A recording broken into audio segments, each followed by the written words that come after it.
could be all it is you need, 'cause we are trying to find a way to feel.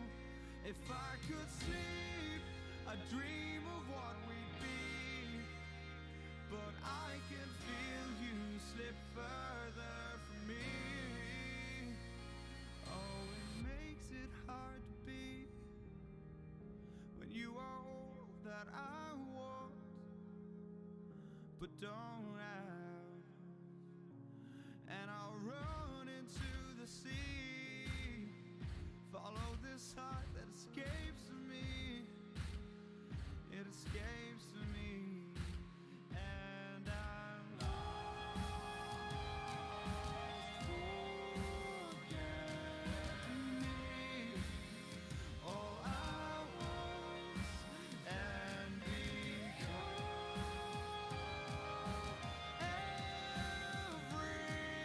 everything, all I wanted.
Although it feels like heaven, I can't wait forever. Old habits are hard to break. I'm losing faith. Maybe we're better off this way, but I'm still lost. Forget me, all I was and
Good evening, ladies and gentlemen. Legends League is back for another knockout semi-final round between 4.5 Men versus the New Guard. It is going to be hype. I'm your host, Supertramp, and with me is Joppy. He is going to be casting with me tonight, and this is going to be an awesome match, guys. It's going to be a best of 3. This is a semi-finals match, and the winner goes through to the finals. So this is big between these two teams, guys. Yeah, so we're gonna we're gonna see who makes it to the finals for the amateur bracket. It's gonna be wild. The amateur bracket finals is going to be on Friday, so yeah, stay tuned for that. It is gonna be a good one. And yeah, we're 90% of the way through the tournament. We're finalizing the knockout stages, and then we're also going to be having the open bracket finals on Sunday.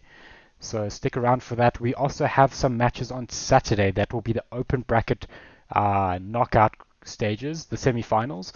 And yeah, so then we're going to have two finals this weekend, one on Friday for amateur, one on Sunday for the open bracket. It is going to be awesome stuff. But yeah, so while we're just getting sorted, the teams are joining up into the lobby. We're going to be getting ready for this match. But before we do that, shout out to FineTech for sponsoring this event. You can go check out their website, finetech.co.za, and you can check out their Facebook page, FineTech Store. Yeah, so be sure to check them out and yeah, show them some love as they have for us. But with that, we are going to be jumping into this game shortly. Joppy, I'm not sure if you are here yet. Are you here? Alrighty. No, he had to go AFK for a moment. He is in the lobby, so we will just proceed. He is just a bit delayed, so he'll be right with us shortly. But with that, we also have started the CSGO tournament, so you guys must drop by, support that tournament. It is going to be a good one as well. We had the first group stage matches yesterday, and it went brilliantly. It was a lot of fun. And I think I think the teams and the viewers had a lot of fun as well. So yeah, stay tuned for that. It's going to be good. But yeah, so it looks like these teams are ready actually. So we're probably going to be jumping into that. Let me just check if 4.5 men are ready.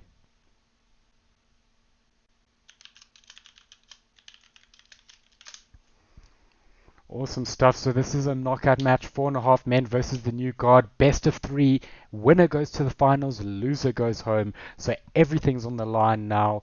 They want to make it into the finals, and it looks like both teams are ready. So we're going to be jumping into the coin toss, and we'll let you guys know how that goes.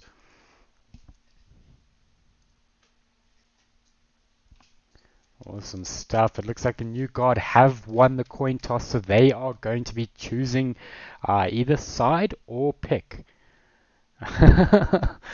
One of the team members is just like, remember, no coaches.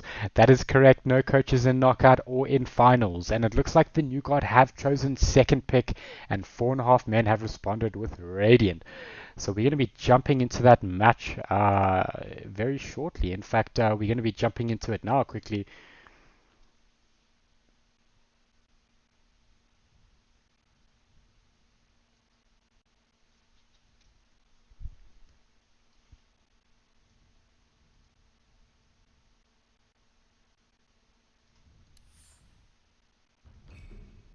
Radiant team band.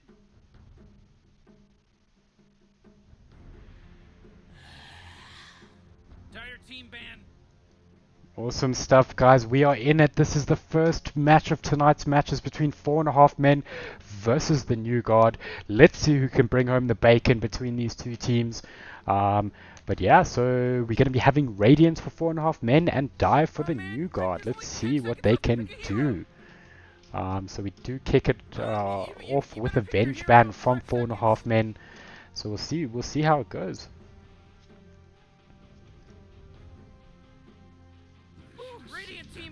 Oh, and we see the trusty Oracle being banned out. I don't think we're going to see another Oracle picked in this tournament.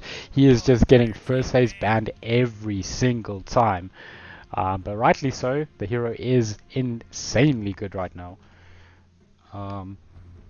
Yeah, and we're seeing a Grimstroke being banned out. That is another hero that we might not be seeing. It's just too good right now. You know, Grimstroke with Centaur, Doom, any of these heroes, even Ursa. Though we haven't seen too much Ursa. So, but any sort of melee core that can run at the opponent, always good with a Grimstroke.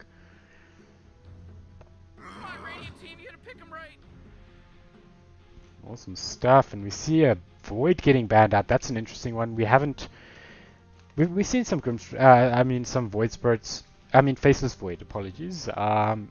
But it hasn't been first phase too much. I haven't seen teams first phasing it. But yeah, so we'll see how that pans out. It looks like the teams are going to go for their first picks here. We do see the Disruptor in the opening picks for 4.5 men, and then a quick response with Lich, but there is no Grimstroke to pair with that Lich. But still a good hero. Always good to see. Disruptor obviously is also an insane pick, which we haven't seen too much of. I think we've seen about 3 or 4 Disruptors in this whole tournament. Um, and not the best performances in terms of the hero stats. I think it doesn't have a 50% win rate, that's for sure. But we'll see what the 4.5 men can do, because when you pick Disruptor, you are picking it for a very specific reason. Obviously, it is actually a pretty good laner. So that is always going to be a thing. But yeah, so pretty strong picks so far from these teams, and it looks like we're going to see the Snapfire. Oh man, that hero is a bit of a meme with Ags, but I don't think we'll see the Ags. Obviously, Kinetic Field with the Snapfire Mortimer Kisses is insanely broken right now. Any sort of control actually with Snapfire is very good. You really got to pick a hero. You got 10 seconds left. Yeah, 5 seconds left now.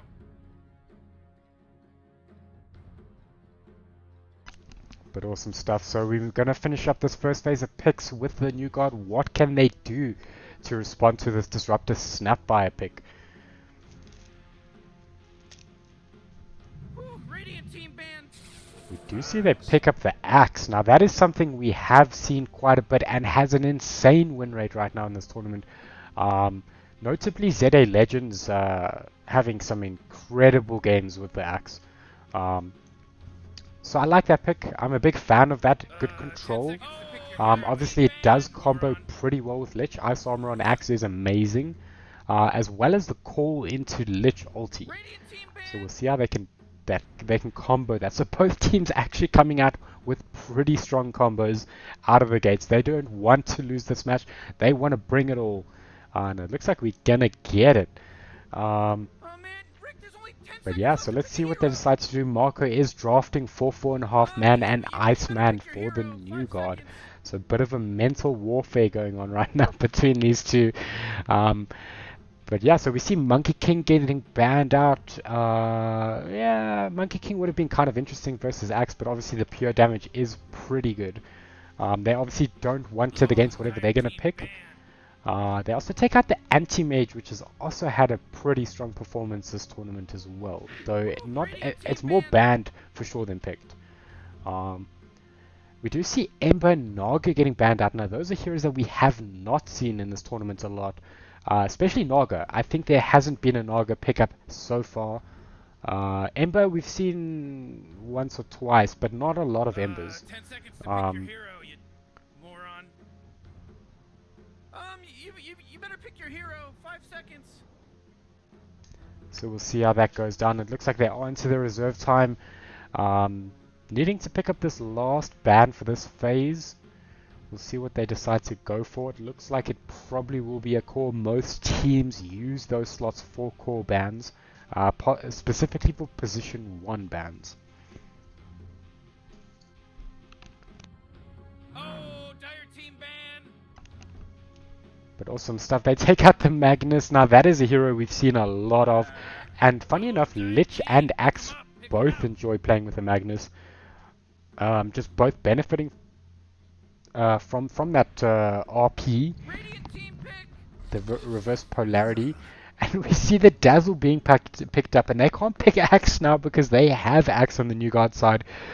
So Dazzle looking pretty good right now. Obviously they are lacking stuns, so I'd like to see them potentially get a couple more stuns, reliable stuns. Obviously Axe Core is pretty reliable, especially when you get Blink. But up until that point it isn't particularly reliable. Come on, Dire team, pick it good. Oh, and we're seeing the Bloodseeker come out. We've seen this hero sort of only take to rise in the last couple of matches. This hero has been incredible in the offlane. And it seems most people are going for the Bloodseeker with the Veil of Discord build. So Veil of Discord, when you cast it in an area, it amplifies all magic damage that it is casted to those units. And obviously Bloodseeker outputting a lot of magical damage with that Blood Rite and Rupture both being affected by Veil of Discord. So pretty interesting pick. It's also pretty good against things like Dazzle. You can't run away. You can Grave and try and TP, but Bloodseekers tend to go Yules's as well at the moment, which is pretty good against Axe and Dazzle.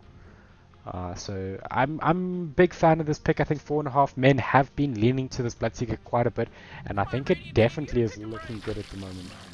Especially with no lockdown, and they go for the lifestealer as well, which technically is good against Snapfire. It provides a huge amount of lifesteal onto strength heroes, but yeah, it doesn't provide them any more lockdown though. But it does 10 resolve some seconds of to their pick your hero. physical damage issues.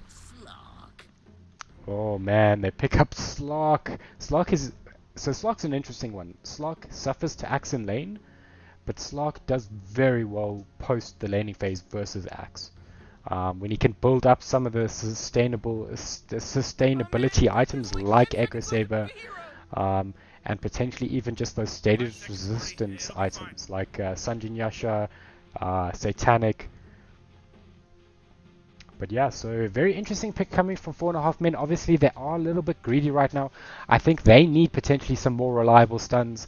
Obviously, having Glimpse and Cookie from Dire their team ban. supports, which are reasonably reliable, but there are ways of dealing with those.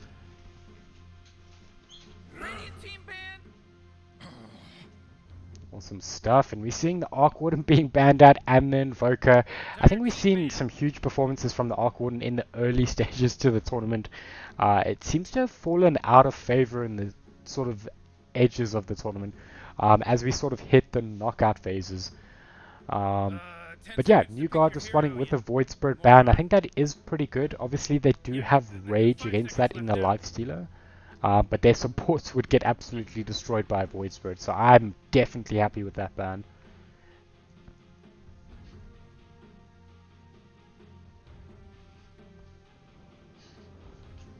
But yeah, so we got one ban left and then one pick each. This is a best of three, 4.5 men versus the New Guard.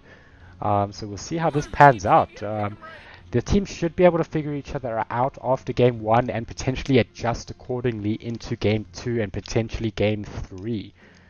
Um, but yeah, so just jumping back to that last ban, we see Queen of Pain getting banned out. That is, it's a pretty good ban depending on Oh what they're man, like looking at there's only 10 picking. seconds left to pick a Um, hero. Obviously, they have the Axe Call, which is pretty strong You against better Queen of pick your Pain, hero. 5 but Queen of Pain seconds. does provide pure damage against Lifestealer.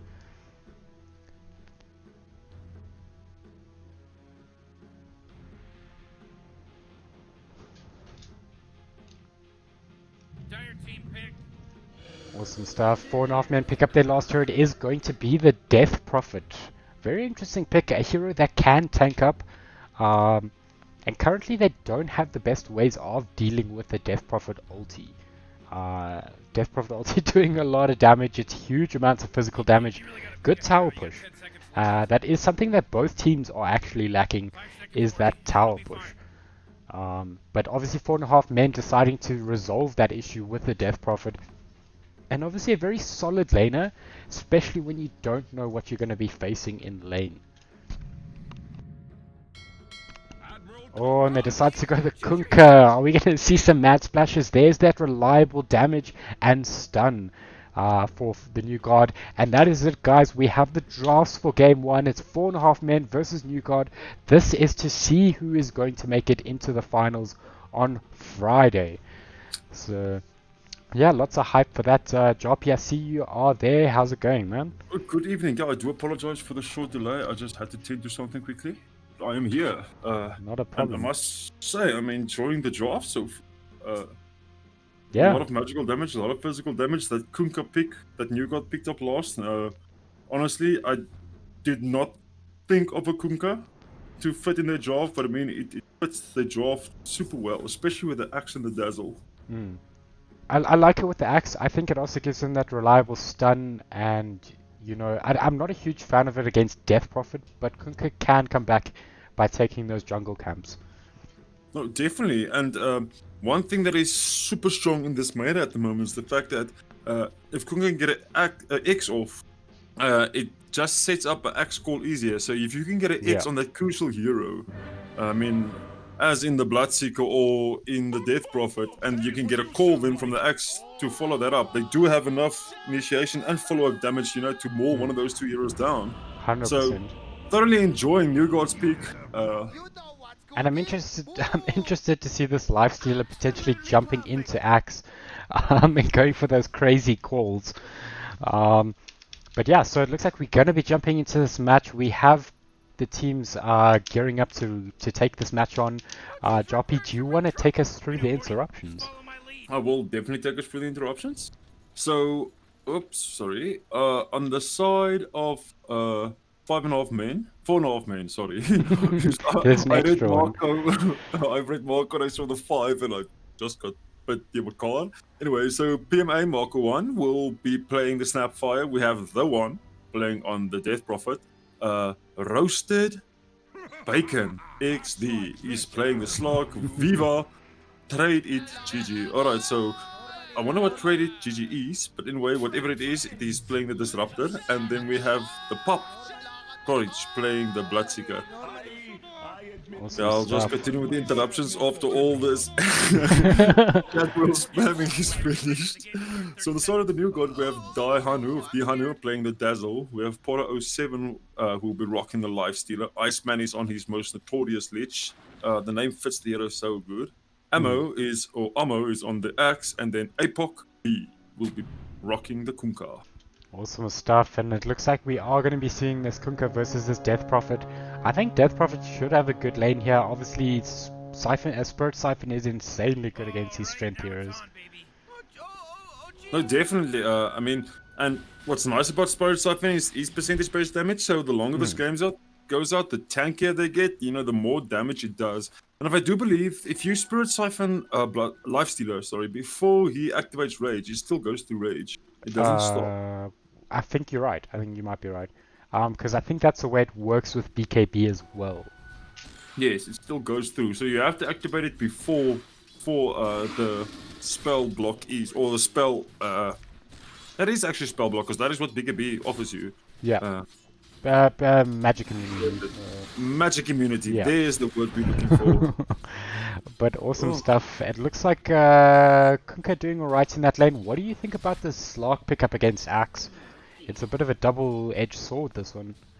Well, it all depends. A Slog versus the Axe matchup is really not a bad matchup, depending on your supports. I mean, your supports make or break the lane. So if the Disruptor can give Slog a nice lane, then I feel like Slog will start to steamroll over the Axe. But I mean, if Dazzle gives Axe a very nice lane, then it can be vice versa. So it all depends on their supports here, because Slog is good against Axe because of the steal on the different attributes, but Yeah. I mean that spin also hurts a poor Yeah. Slog, The because way Slog you isn't really win- tanky. Yeah, the way you win lanes with Slark is you hit the enemy heroes, but unfortunately hitting Axe is, sometimes a bit challenging. As we're seeing right now, he's not getting any spins. He is actually but- level 1 though, only on this So Axe. unfortunately it doesn't have that sick level, but he is losing a lot of stats. Oh, he's and gonna this go down might one be more him hit, going down. but it looks like Slark's in a lot of trouble here. He actually had poison on him,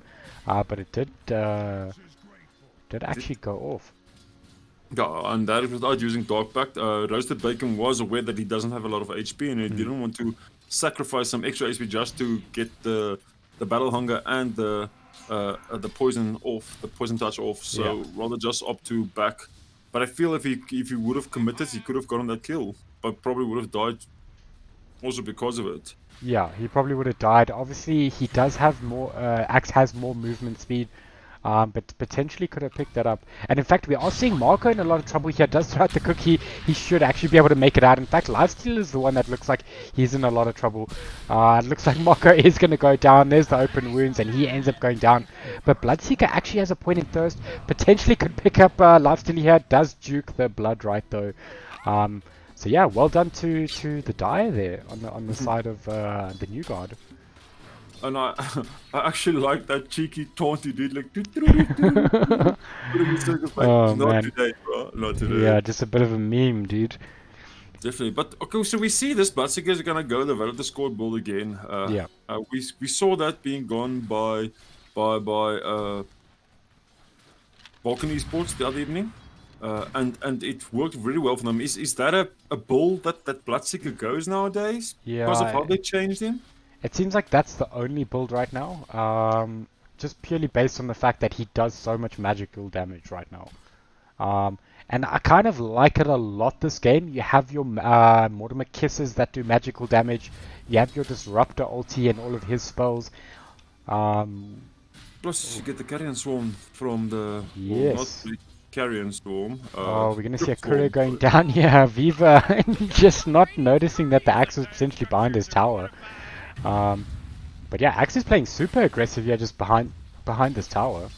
Yeah, trying to cut the creep wave, but I don't think that cutting the creep wave against Disruptor and the Slog is the best idea.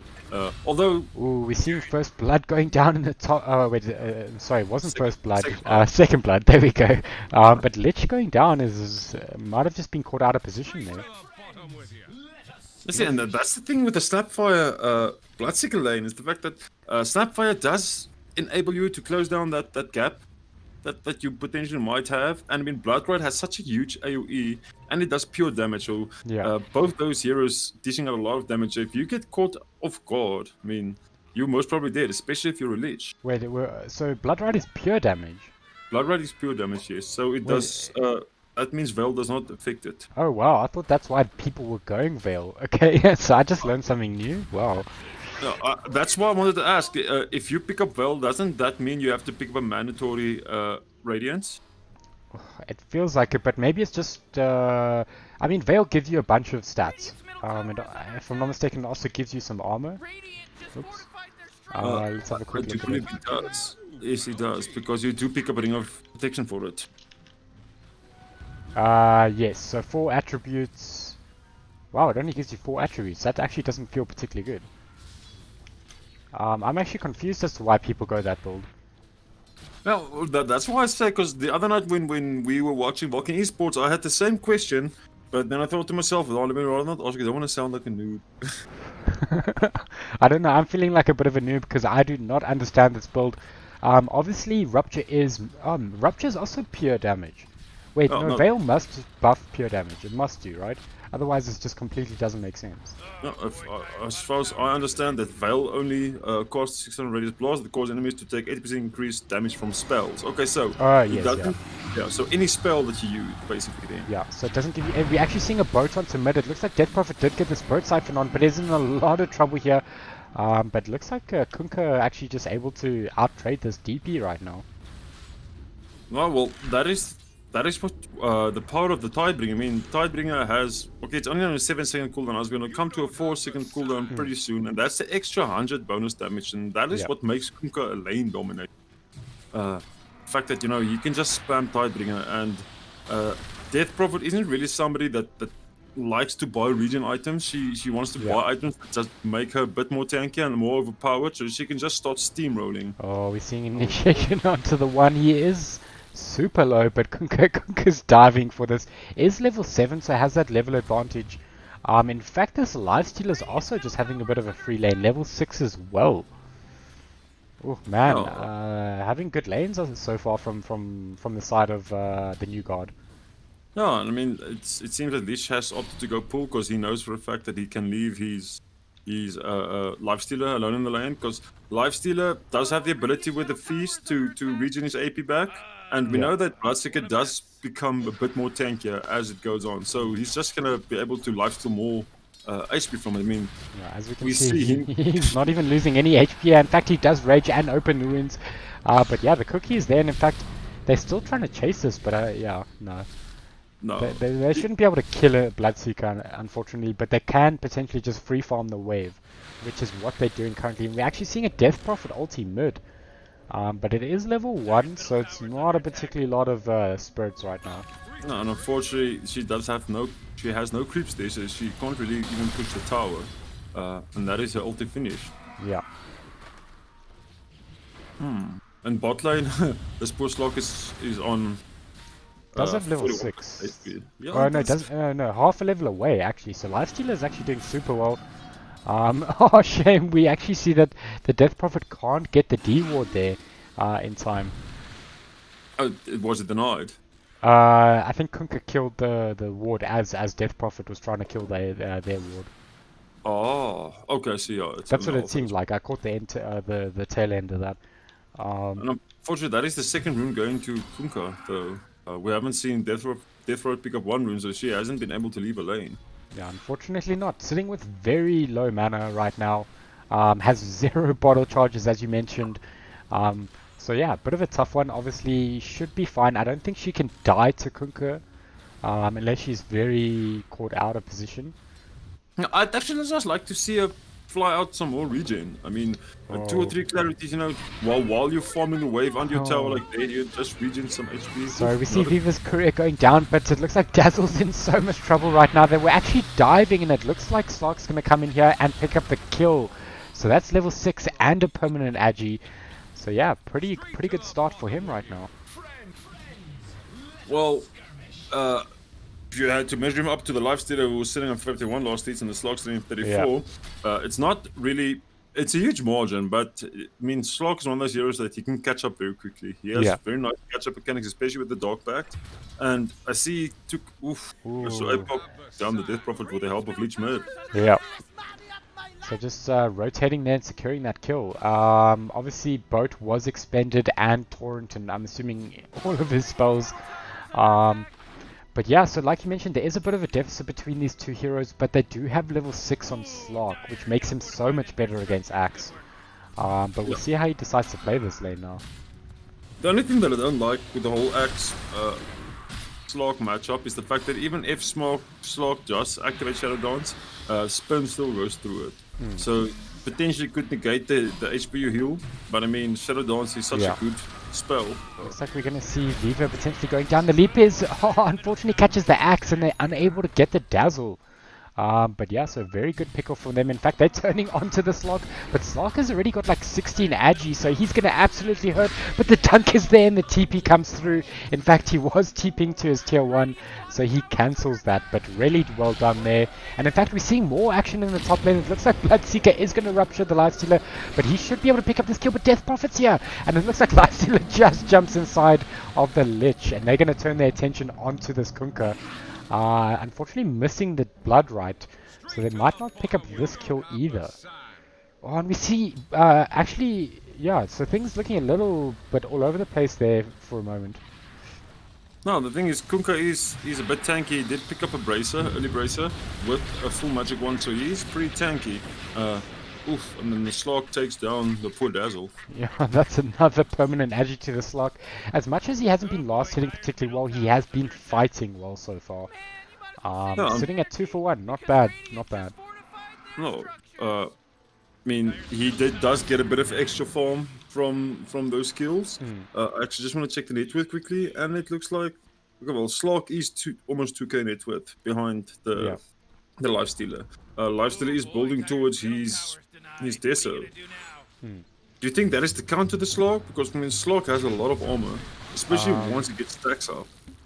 So I think it is reasonably good. Obviously, they don't have a ton of physical, solid physical output. So I don't mind this build on Lifestealer. You know, it does make him a little bit flimsy in terms of survivability. You know, if he gets caught out, he won't be able to potentially trade with the Slark. So he actually goes into Armlet and then into Deso, which I kind of like, because that will help him survive those ruptures potentially, and obviously getting that armor against all the physical damage. And just check him farming behind the creep wave. I don't really care. Oh man, look at that damage that he's doing to this Snapfire. He's gonna bring Snapfire down potentially, and he does. Solo, that's a 2v1, and he gets the kill there. Yeah, and there's unfortunately nothing that Bloodseeker could do to stop him. Bloodseeker did go for Arcane Boots. Interesting.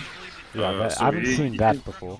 Yeah, he can sustain his mana, but I mean, he still has a 12-second cooldown on Blood Ride. In fact, they're actually going onto the Bloodseeker. They pull him in as he's TPing, and he will go down to Iceman. So things looking a little rough at the moment for the side of 4.5 men right now. We're seeing the Mortimer Kisses coming through. Can they get axed? It looks like he's just out of range though of the Mortimer Kisses. So he's actually able to get out of there. But it looks like Kunkka is here. He's going to turn onto this Slark. But they missed the boat combo. Oh, they do, however, X the slot, and he's just going to Oh, you can't dispel it off. No, Because the you Dark Pack doesn't dispel X, yeah. No, in fact, they're going to go into this axe, and that is probably axe going down. He gets the two-man call, but he's getting so low. They get the last hit on him, and that is another kill to the Slark. In fact, Daihanu is actually, or Dihanu rather, is also going to go down. So 4 permanent agi, yeah. So I'd say things are going well for Slark, not potentially their other lanes though. Well, I mean, that is the lane that you want actually to do good. Is the fact that you want your safe lane to have a good early game so that you can transition nicely into the mid game. I like the fact that you said Daihanu because he died. He did indeed.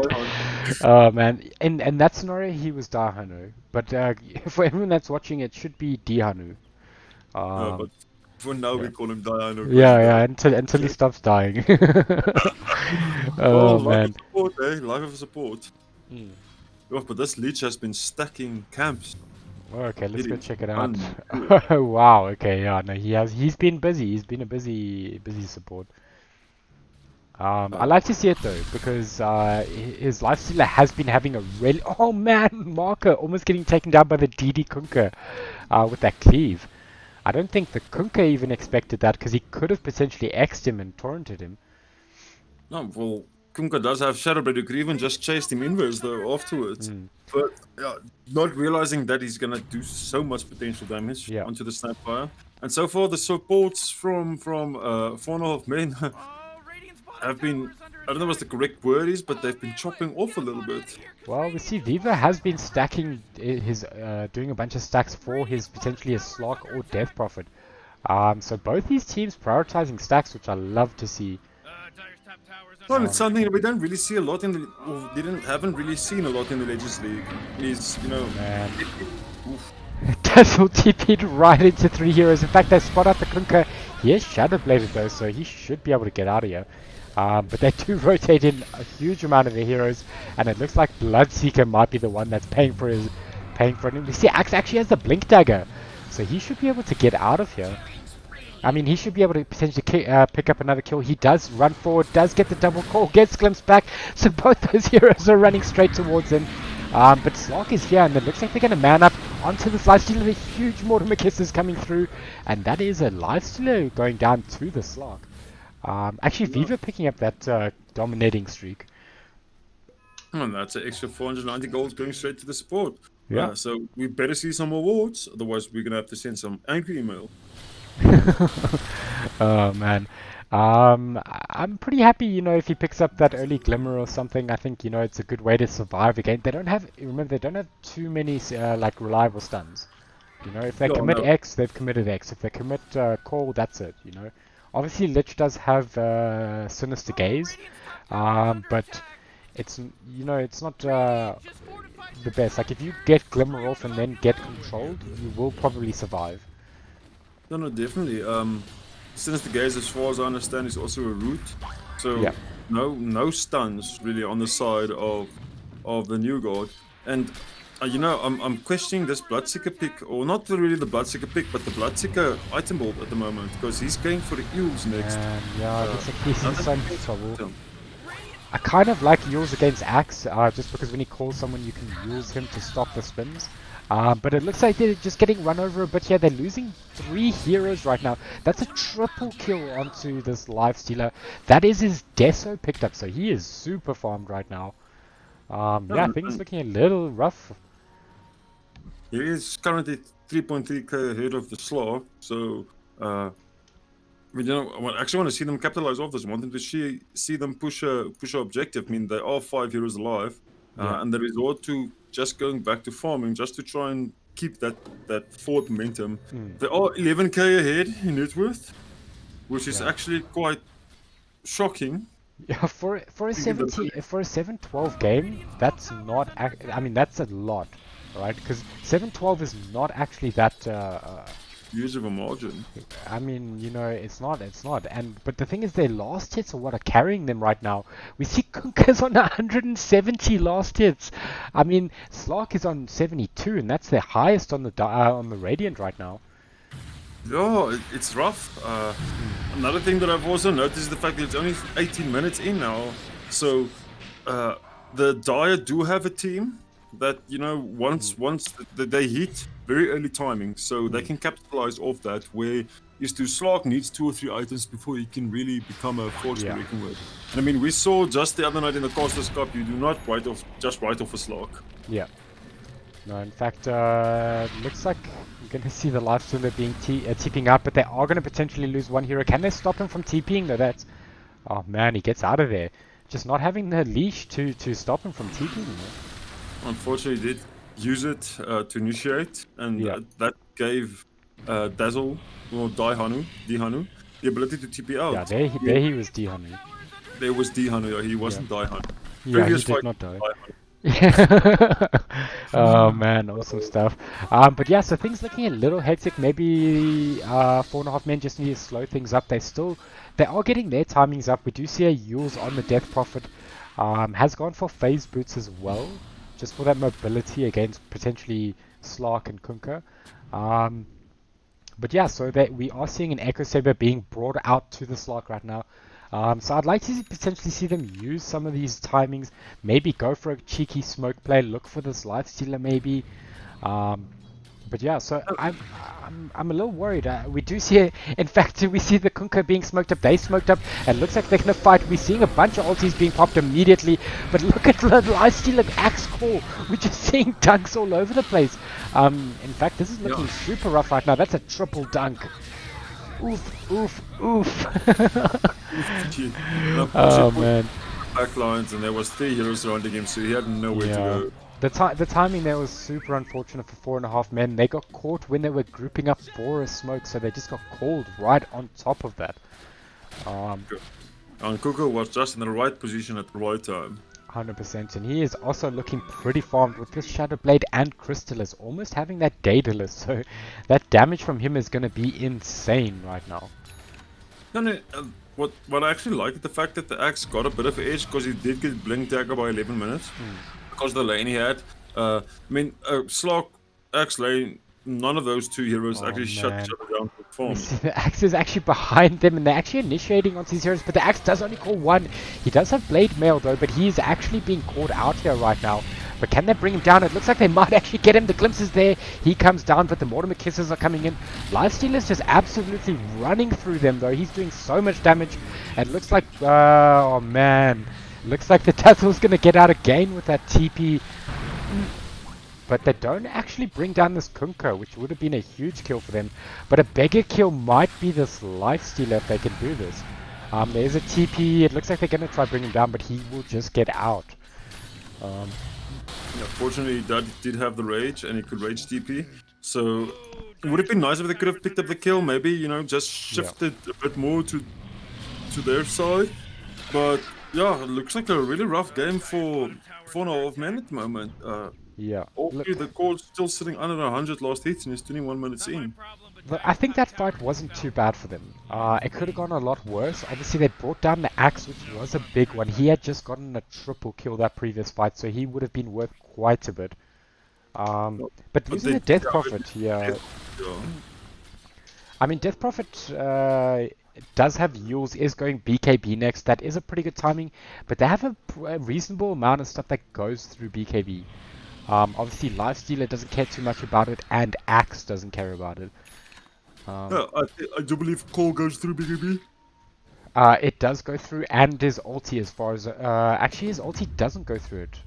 I it's think magical damage. Magical damage, yeah. So I know Cole for a fact goes through BKB.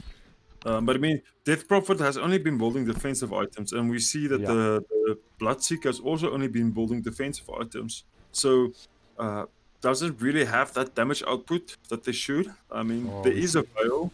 We do see a smoke up, and they get a haste rune, so they could potentially pick up a hero here, and it looks like it might be the Kunkka. Do they have detection for him? That is the...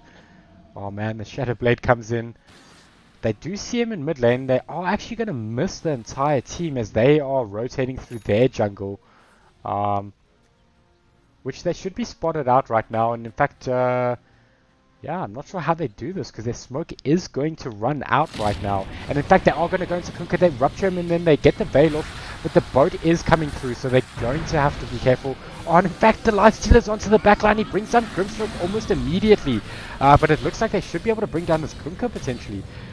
In fact, they do bring him down, and the Lifestealer might be in trouble. He is getting solo, but he gets graved up.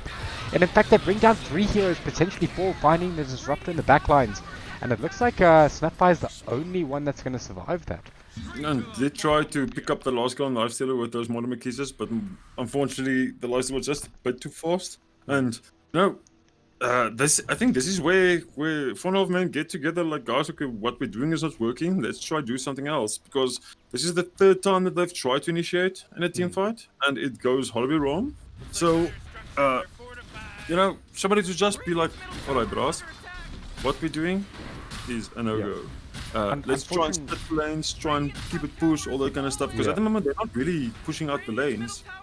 And if they do take a fight, they need to be bringing this Dazzle down, because they don't have the best ways of stopping him from just TPing out. Obviously Snap doesn't want to cookie straight on into the fight, because she wants to get off those Mortimer kisses. And your Slog has to commit leash so early on into the fight. So maybe just needing to get these another Yules up potentially. In fact, they spot out the axe just blinking away. Another thing that I must mention is the fact that Dazzle has gotten off a few epic shallow graves. I mean, in that last fight, she got a shallow grave off on the Lifestealer, and that gave Lifestealer the potential to regen his HP back just by hitting heroes. Yeah, because they did burst him down very quickly. In fact, if the Lifestealer did go down there, that would have actually been a pretty rough fight for them. Because he is most of their physical damage. He's sitting with, he's a much higher level than the enemy and has probably a dominating streak at least right now. Actually, probably godlike. So if they can kill him, that is a huge win for them. He's sitting on 14-1 for 6. So he's been having a very lacquer game. Yeah. You do see the Yules being picked up by Bloodseeker. That should help them stop those TPs and stop these calls. They come in from Axe, so we'll see what they do. It looks like Axe is being super aggressive here. They could actually just go on him here. And in fact, they're going to try to do it. The Glimpse is there, but the Glimpse will bring him further back. Oh man, just 50 units from where he was. Glimpse will put him back exactly where he currently is. That's kind of what it did there. In fact, Axe is still hanging around here. I'm not sure why he's doing that. It looks like the rest of his team is roaching right now. No, so I think he's just trying to keep the pressure. Oh, and unfortunately, they heals up. Poor creep. So that is very unfortunate from the Death Prophet. Could have been a nice initiation since the whole of his team is in rush, so there was nobody to help the Axe there. And this rush is almost down. Looks like it is going to be a free roach. I don't think they can contest this. It looks like they're just trying to farm up anyway. They are building in the Heaven's Halberd next on the Bloodseeker. I'm pretty happy to see that. I think it's pretty good against Lifestealer and against Kunkka. So that is a good pickup. No, at the moment, Kunkka isn't really the problem for them. Like you mentioned, the Dazzle with the Lifestealer, those should be the 2 main targets. Yeah. Because Lifestealer does do a lot of damage now, and it does heal up immensely. And then you get the Shallow Grave coming from the Dazzle also. So Dazzle priority target, Lifestealer second priority. They commit the Mortimer kisses, but unfortunately not actually doing much there. Maybe it's just a little too late to the party, but I think they should just keep farming up. They are slowly catching up in terms of last hits. Obviously the net worth isn't looking particularly good, losing those couple of those early fights. But yeah, they need those items up. I think they nearly have Shadow Blade. In fact, they do have Shadow Blade on this Slark. He is going Silver's Edge, which could potentially be pretty good. Having 2 reasonable talents to break. I think that Silver's Edge would do wonders against the Lifestealer with the Feast, because the Feast is at the moment what's keeping him in the fight.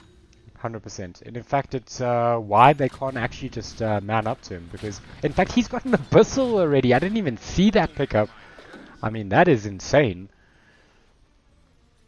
Well, Abyssal, it's great on Lifestealer. Against the Slog, not really that much, because Slog can debuff the Abyssal. But I mean, it's very nice to still have that gap closing initiation. Yeah, even just those bashes from Basher, because the last time I looked, he didn't even have Basher. Oh man, and he's got Aegis right now, so things... I mean, they definitely need to avoid these fights right now. No, facts. Those Yeah. are hard facts, but Lifesteal is just running down mid. Yes, Lifesteal is doing a lot of damage to this tower. That minus armor coming into play. Yeah. Uh, Not really scared of the blood, right? Yeah, But do you unfortunately think? they are quite beefy right now to deal with this blood right. But at the end of the day, they still have two tier 2s up. They're not too far behind in terms of towers. Um, we're getting a relax, homies. Oh man. It's just the same. The same what? Because I know the semis, and I'm Oh not sure man. we're talking about the same semi. Nah, I got a feeling he's talking about the semi-finals that they're busy playing.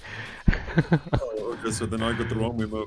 No, I think I think you got the wrong memo, but I think I know what you are talking about. It looks like though the side of the new guard they are still pressuring. They're just pressuring more towers, and I think they just can't be stopped right now.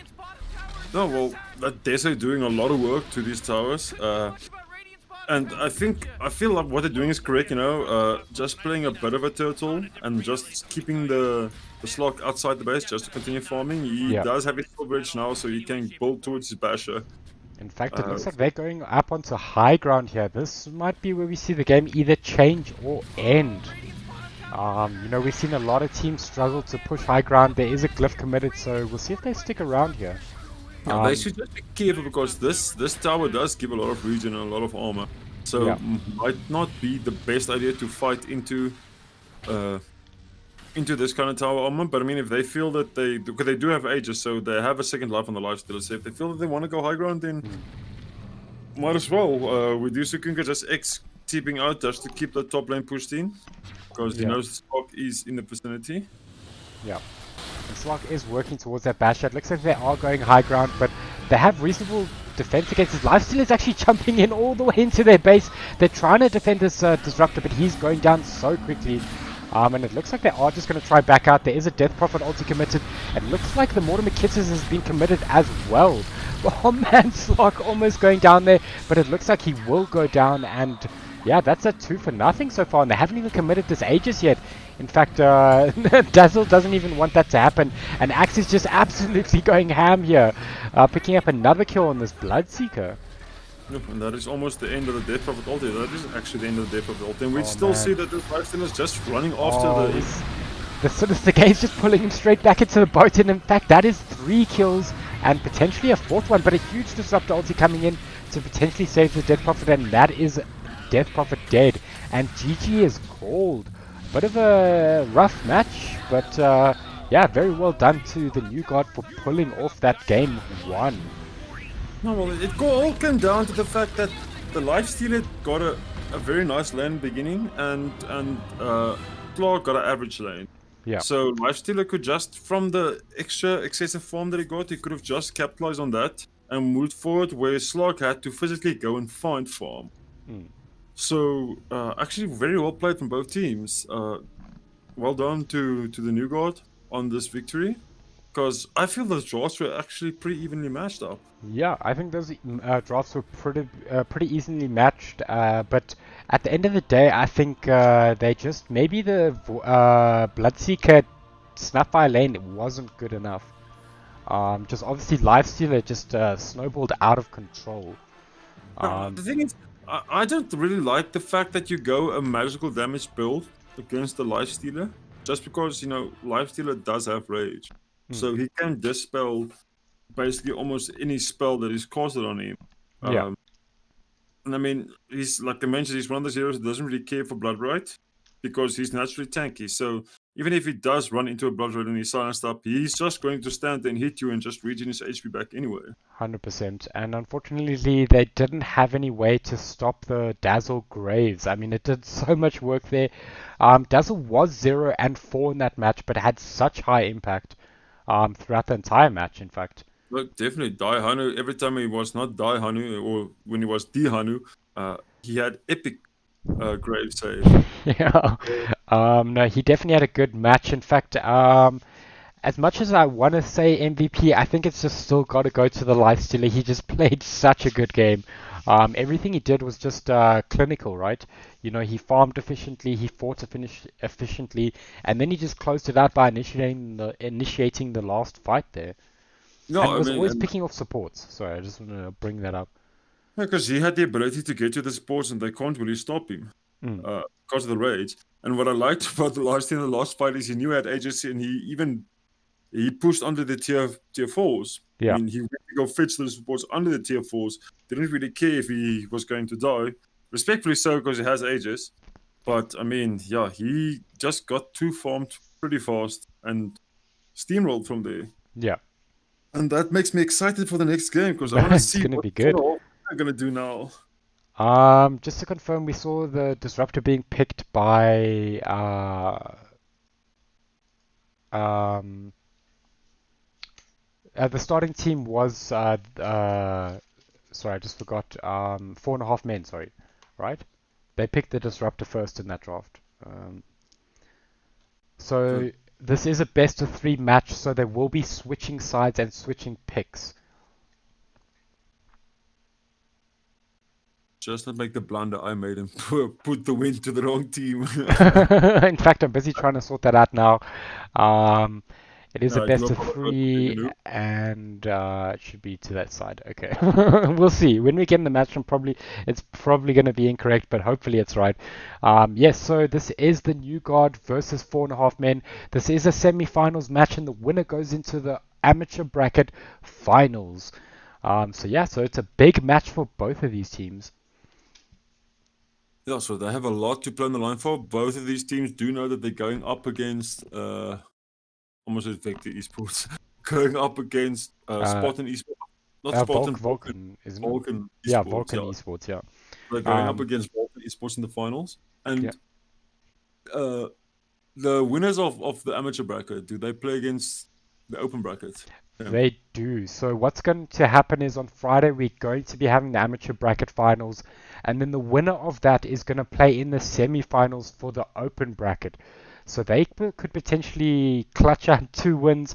I mean, it's going to be tough, going into the open bracket semis to play against. If I'm not mistaken, they'll be playing against Meep or Feed. Oof, they are, and that's a tough team to play against. That is tough, but you are the champion of the amateur bracket, so you got to represent. No, definitely. Uh, you know, casting this whole tournament actually made me like, why don't we just start a castless team and then we enter the next one? I don't know how Sort we're out the gonna game. cast it though. Well, we don't cast our own games.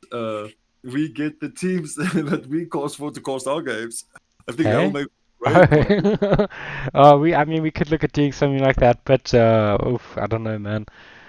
I think there's a reason we cast. There's, So, and yeah, it, and it's because we suck at Dota. I'm just gonna say it. Oh man, you don't get to 780 MMR for nothing. rough, dude. That is so rough. Oh man, I think I'm sitting at 3-5 right now. No, well, isn't the ranked season going to end pretty soon? So yeah, so with the international battle pass being ending, oof, I can't remember. I think it's in like 2 weeks or something. Um, 10th? is it on the 10th? I think it's on the 10th. Oh wow. Okay, so generally we see a rank reset when the battle pass ends, roughly. So maybe we'll see it now, actually, coming up soon on the No, no, 10th, if that is when they reset the I'm battle actually, pass. blah, blah, blah, September, blah, blah. I'm just going to find out quickly when they are going to Alrighty. in the battle pass. It does not mention. It says the last thing that I can see was they said it's going to be extended to September 19, but we are already in October. Yeah. Definitely not correct information. I think they're just gonna leave it forever. They're making so much money off the battle pass. Why not just leave it? Oh man. Yeah, talk about money. The battle pass leaderboard. So that perfect guy, the the the prince from some Yes, yeah, from Saudi country. I don't Arabia, know. I think. Yeah, so he spent already over 100K dollars on the battle pass. Well, Uh, he got over 100,000 levels. that well, why? I don't Why? know. In fact, Why as far would as I know, he doesn't play a lot of games. Or that I'm not actually 100% sure, but does so play? He the has 10K games under his belt. does he? Oh wow. Yeah, Okay, must play a lot of. Imagine matching into a match with him. That must be so wild. Saudi Prince is still at the top. So activity intense. His activity is intense. The guy closest to him is very high. Oh man, I Ooh. could only dream of having a battle pass that high. But I think if I had that much money, I wouldn't be buying battle pass points. No, definitely not. You know No, what? no, no. If I had 100k just lying around, I'd definitely not spend it on Dota. I mean, No, he spent way more than 100k. Like, he would have spent like, oof, I don't even know, million. Well, no, in terms of rands, probably like a million rand or something. I don't know. Maybe no, no more. He would have spent way more. no. Yeah, I'm not really sure what is the exchange rate. I don't know. I think it's like 17 rand or something crazy high. Phew. Yeah, no, that's a lot of money. That is, but I think for him it's a bit of a drop in the ocean. Obviously he wants to have that super high battle pass. Um, And but yeah, he's a pro. guys, sorry, just we are on a bit of a 5 minute break while the teams just recollect themselves, have a bit of a break, and get into the lobby. But yeah, so we're just gonna talk about Saudi princes and Dota and money. So while we wait for these teams, The three things that none of us have. yeah, I don't know if But I will. I don't know. skill level of Dota, especially in South Africa, a bit tragic at the moment. It's Uh, getting better. Funny enough, we've gotten quite a few players into a mortal bracket, which is quite awesome to see. I've been noticing more, and in fact, Welp was actually top 70 in Europe, if I'm not mistaken. wow. Okay, I was Yeah. not aware of In that. fact, I know. I watched a video of him playing with Crit from EG, and he actually was telling Crit how to play Dota, which was Wow. something that was crazy. But obviously, Crit is like super good now. I think Crit is actually second in Europe. Um, So he's He- owning the brackets right now. He's a I mean great the pop. the leaderboard, yeah. Because I remember a few years, but I think it's 2 or 3 years ago, I was following Castaway, Travis Waters a lot, and he was in Southeast Asian, if I'm not mistaken, Yeah. where he was living there for a few months, or he moved there to work and to better his Dota. And they actually won a tournament, like a tournament there, and he was top 100 in Southeast Asia. Yeah. I mean, top 100 means that you you are contesting with the likes of Mid One Oof, and I don't know about that though, because Southeast Asia is not the same as top 100 in Europe though. but still they do possess a lot of good Dota players. Yeah. They do Look, have a lot of they're definitely good, and that is a huge achievement. But it's hard to say. I don't know if anyone can compete with Mid One though. That's the real question. well, I have watched a game where he beat Mid One Mid. Really. That was a game, and only four points.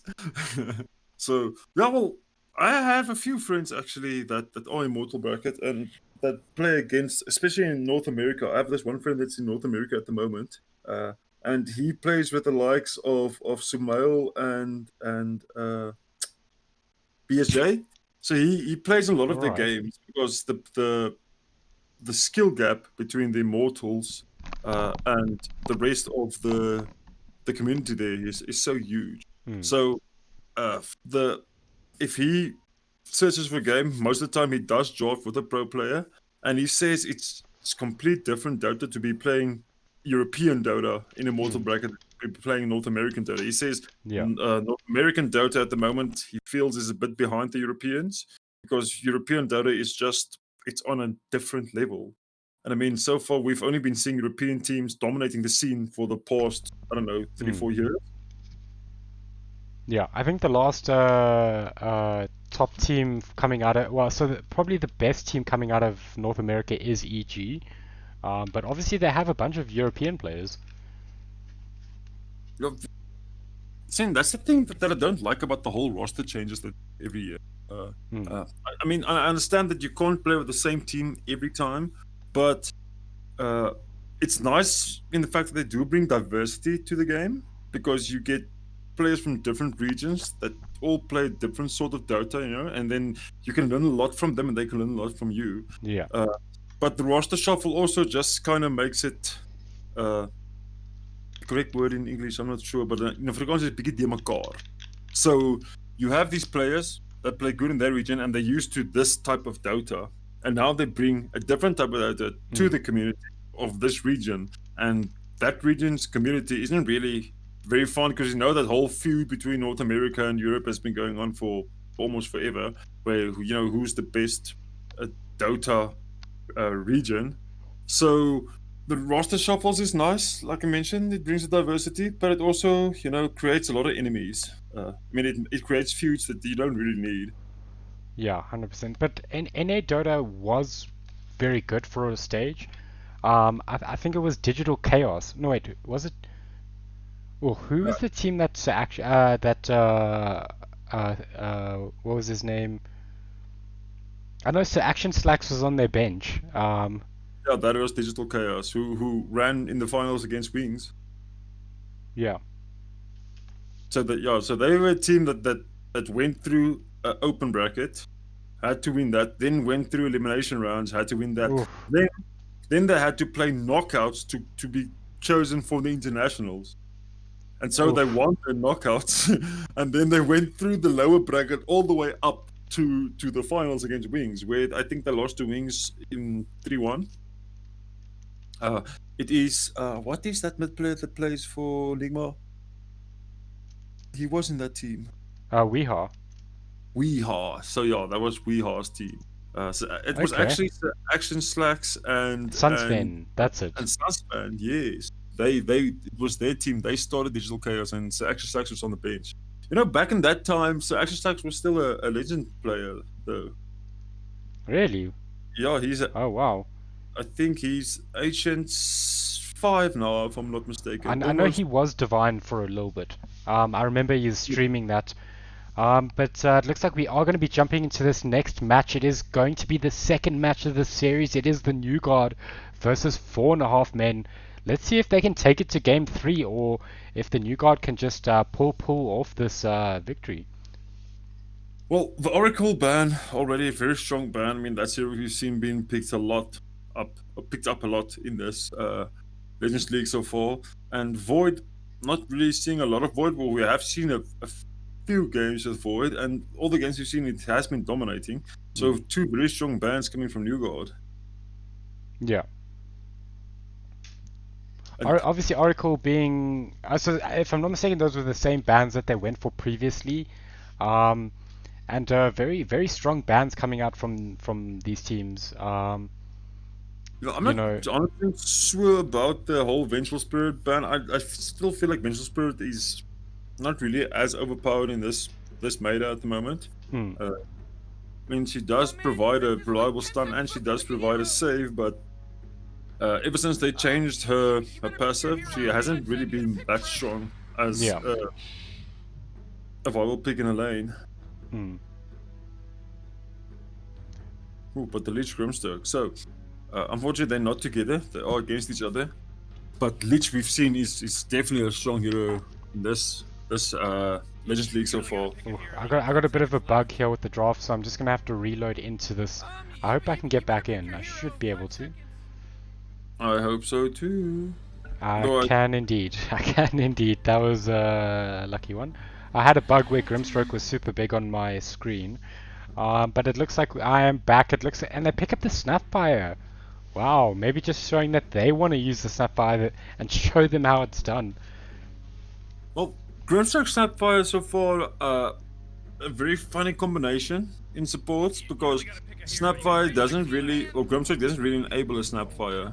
I mean, Snapfire doesn't really have targetable spells except for the cookie, which does go onto her own teammate, but then we see the Invoker being picked up.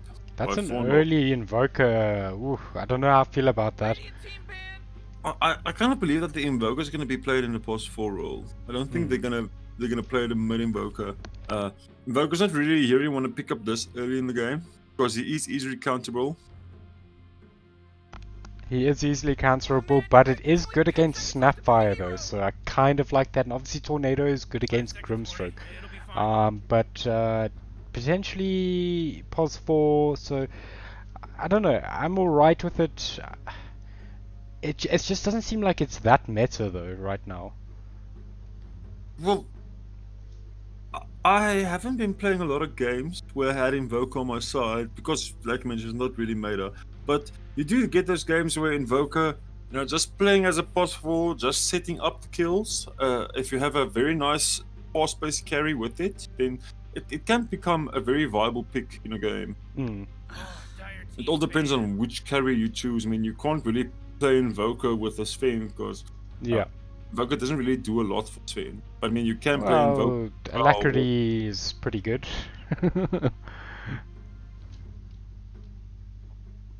I stand corrected. I mean, forgot it's Invoker not can ideal. It's not. I mean, it's all right. It's not.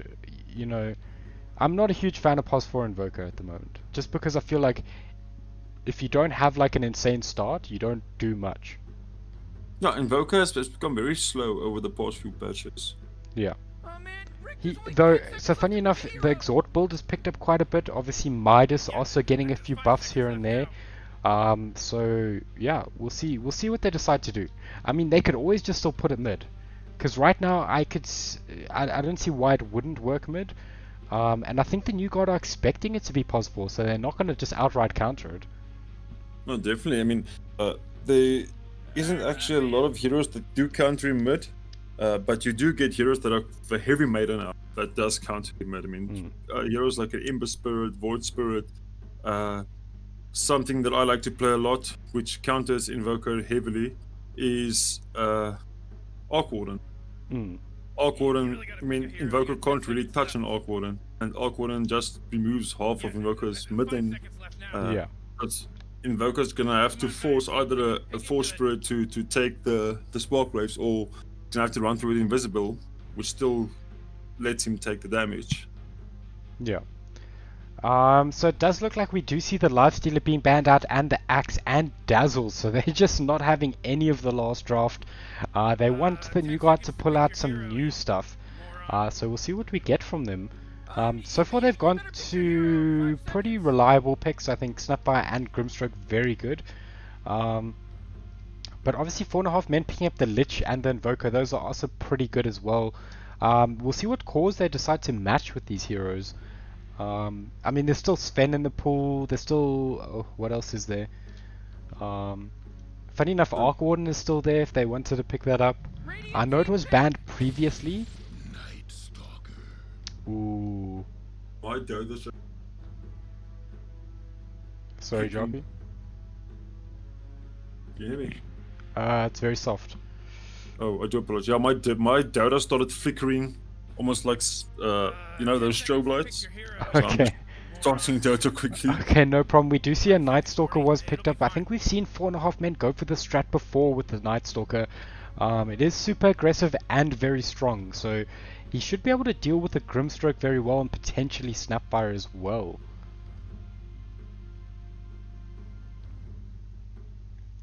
So we see the New Guard are dipping into their reserve time. How are they going to deal with this Night Stalker? Because currently they don't have the best ways of dealing with it. Snapfire isn't particularly good against Night Stalker. It's hard to latch on with your skills. But they do decide to go with the Anti-Mage. That is a pretty potent pick right now.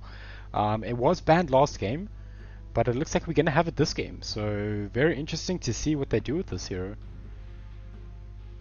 Oh man, Rick, there's only 10 seconds left to pick a hero. Alrighty, so it seems we lost Job. He does seem to be having some technical issues, but we've definitely got a new lineup coming through. We even see the Legion Commander getting picked up. That is a pretty good hero against Anti-Mage. So we'll see what they decide to do with that. Obviously, Jewel is super good against Anti-Mage, just holding him in place and outputting huge amounts of physical damage. So definitely trying to deal with that Anti-Mage.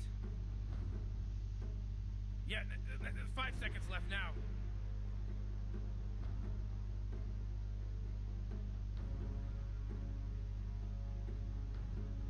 I'm back. Awesome stuff. Did you manage to sort out your Dota? Yeah, my data's fine. My computer just, I don't know what happened. Alright. To Discord also. Thing just quit. More coal. Q. I'm back. So What's- Anti-Mage. Do you think that feels like New God have a very slow line. Not a lot of lockdown. Both teams.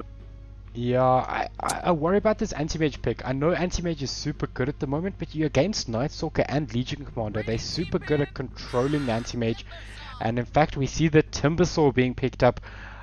Again, I'm not 100%. I mean, so Timbersaw's not bad. Obviously, you have the Night Stalker and the Legion Commander that will suffer to Timbersaw, but they have a lot of magical damage and control coming from this Lich and Invoker. No, I mean, yeah, but what I like about the Timbersaw pick is the fact that Timbersaw is one of those heroes where, it's not going to be a dual target. But the silence coming from Night Stalker is actually very potent. Does Sorry, you're cutting out, Joppy. I'm not sure why. They are doing maintenance on my line from, actually it was from I think it's from Monday. They said it should be done by tonight, 12 o'clock. So if I just cut out again, I do apologize.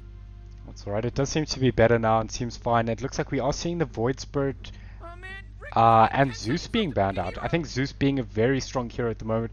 We've seen what Kiwi can do with it, and obviously it just outputs so much magical damage that teams just can't deal with it. Yeah, and, it's quite funny. I had a conversation with a guy the other day, and he said, "Bro, if you want to build or climb MMR, just spam Zeus, Zeus mid, because teams naturally don't know how to deal with it." And I mean, that is exactly what we've been seeing. Every time we've seen a Zeus being picked up in a game, there's just no ways to deal with it. It just runs rampant. Yeah, no, you're 100% right. I don't know. I feel you can counter it. Obviously, it would have been super good against the Legion Commander, but Night Stalker is one of the heroes that I would say does deal with the Zeus reasonably well, especially when you get that BKB and potentially an Abyssal Blade. Well, Night Stalker in itself is a very strong hero. He has the ability to deal with a lot of quite well, especially something like we mentioned, the anti-mage. That silence is so valuable in a fight, and Night Stalker is naturally tanky, so he wants to get on top of you. And anti-mage doesn't really want hero to get on top of you. Yeah, he's super fast as well. Obviously in nighttime, and does have his ulti. And in fact, we see a TA. This must be, I think, the first TA we've seen this tournament. I think it's definitely the first TA we've seen this tournament. I actually like the TA pickup because it does make their lineup a bit more faster. It does give them the ability to take team fights without the anti-mage, so does have the ability to create space for that anti-mage, as do the Timbersaw. So it's going to be Timbersaw. Do you think it's Timbersaw Snapfire or Timbersaw Grimstroke? I think it's Timbersaw Grimstroke. Because the Inkswell. Yeah. Look, it's probably going to come down to preferences, I think, in terms of the team. So, we'll have to wait and see what they decide. I think Anti-Mage Snapfire is a really strong lane because it does give you the extra save or that extra gap closing ability. I'm actually just quite curious to see. I'm just not a fan of Grimstroke's safe lane. That's why I think it might be the off lane Grimstroke, because you don't want to be using your Q to push out the wave, just because then you're not going to get your farm on the anti-mage. Yeah, that is very true. And Grimstroke does have a very nice ability to stack up 2 or more lanes, or 2 or more bush jungle camps, bush camps. Yeah. So you mostly want him to be the rotating hero that can run around, stack some lanes, great killing potential in a different lane. And Grimstroke Timbersaw, like we mentioned, is a very strong lane, especially with that Inkswell. And Timbersaw does still stats with his Q. So if he can get on top with you and with the Inkswell, that's a definite stun. Plus, that's a lot of pure damage that he dishes out on. 100%. 10 seconds left in the reverse time. Yeah, hopefully they pick a hero. It would be a bit of a shame if they accidentally just... well, are they going to get a hero? They do pick a hero just in time, and it looks like it's going to be the Viper. So, I'm a huge fan of that pick. That's a very good pick against the Templar Assassin because it burns down the refraction charges so quick. Yeah, and not only that, it is good against Anti-Mage and Timber for breaking those passives. Yeah, definitely. So yeah, so this is game 2, the New Guard versus 4.5 Men. We've got some good drafts coming from these teams. Let's see who can pull off the W here. Well, if I have to take a look at the drafts, I'm inching very closely to 4.5 Men, but I still feel like New Guard have the more stable draft. They are playing for the late game, although Legion Commander does, if she can get early duels up, she does become a strong force in the late game. 100%. I'm interested to see what happens here, because if they go late game, they probably will lose on the side of 4.5 Men, but they've got such a potent early game. We're gonna have to just wait and see what they decide to do.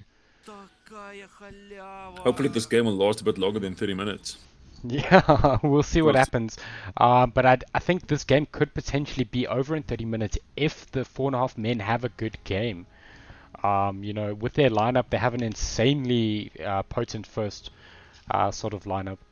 First, I don't know, 20, 30 minutes. Imad dog. What is this language? I think he's being like, just memeing a bit here. Oh, well, at least they're friendly. At least they're Yeah, friendly. no, There these teams isn't- have been good sports throughout the entire tournament. But yeah, so there is a lot to play for, and it's good to see them in good spirits so far. In fact, we're seeing some compliments coming out from 4.5 Men into the other team. But yeah, so bit of a pause here. While we're on this pause, do you want to just take us through the different players? I will definitely do so. So on the Radiant, we have the new guard this time with Die Hunter on the Snapfire, D Hunter on the Snapfire. Actually, now we started a trend now. Yeah, yeah. Iceman will be playing the Grimstroke. Amo will be on the Timbersaw. Pora07 will be on the Anti-Mage. And Apoc B is on the Templar Assassin, the one that's speaking the different language. Yeah, So Marco 1, is it just Marco. Mars? Just Oh, Marco. is it just? Yeah. Okay, so Marco 1 will be playing the Invoker Post 4. The 1 is on the Viper, so we'll hope he's the one that's going to run away with this game. Porridge on the Night Stalker, Roasted Bacon on the Legion Commander, and then Solid KFC 777. He's on the Lich. Oh man, awesome That is a stuff. solid one right there. Yeah, so it looks like we're into this match. Yeah, so it looks like it is going to be the Snapfire into the offlane and the Grimstroke with the Anti-Mage. So yeah, probably just preferences in terms of Iceman preferring the Grimstroke over the Snapfire. Obviously Snapfire is good in the offlane, but so is Grimstroke. I have a question. Is it solid worm or solid out of Which hero was that? on the Grimstroke. On the Lich.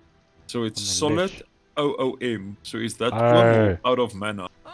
I think it might be. I have no idea actually. It could be anything knowing these players. In fact, we're seeing an aggressive play from Timbersaw. He doesn't have reactive armor, so he's just going to take a lot of damage here. And in fact, they're just going to go on him, and he might actually end up going down here. But it looks like Snapfire is there, but there is a Frostbite coming up, so they might be able to bring him down if they cast it. He casts it before he could Timber Chain, and that is first blood going to Solid there. So he a great initiative because he has a low cooldown on the Timber Chain, but not really doing so much damage.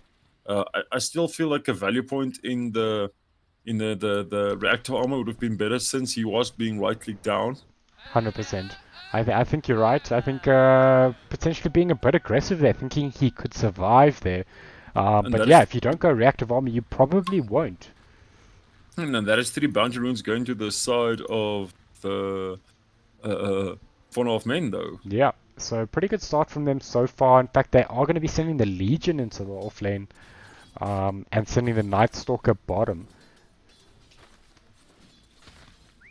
Okay, so I do feel that Night Stalker is a better bet against Anti-Mage because Night Stalker doesn't really worry about his mana. The only ability actually it can cast is Void, and if you cast Void onto an Anti-Mage and you can get a counterspell off, then you know that just reflects back to you.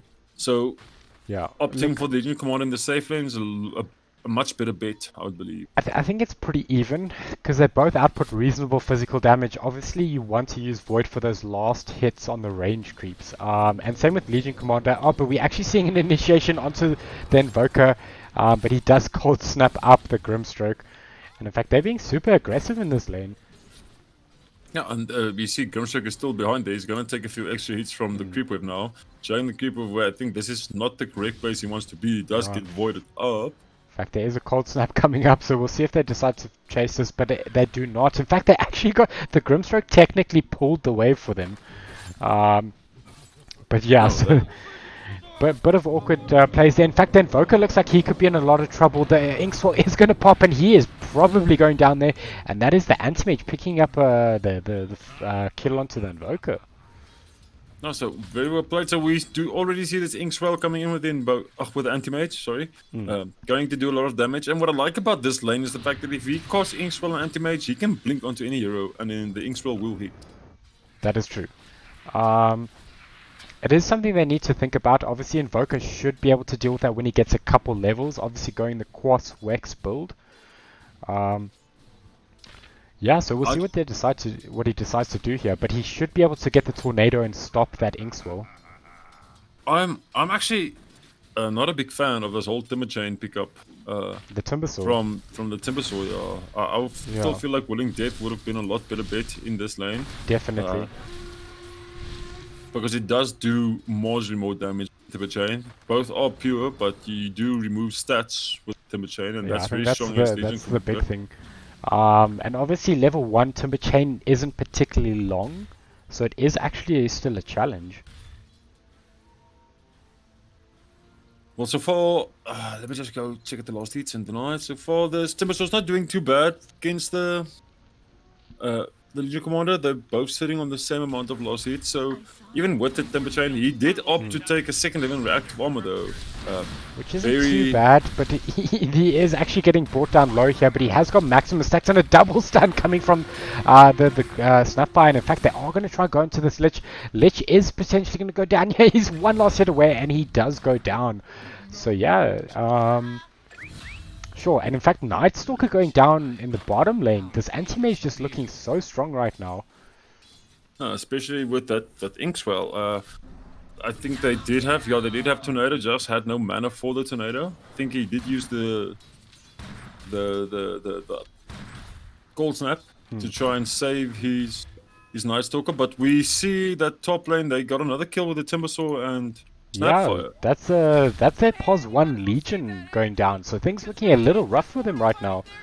Obviously it is still reasonably even, less than 1k gold between the two.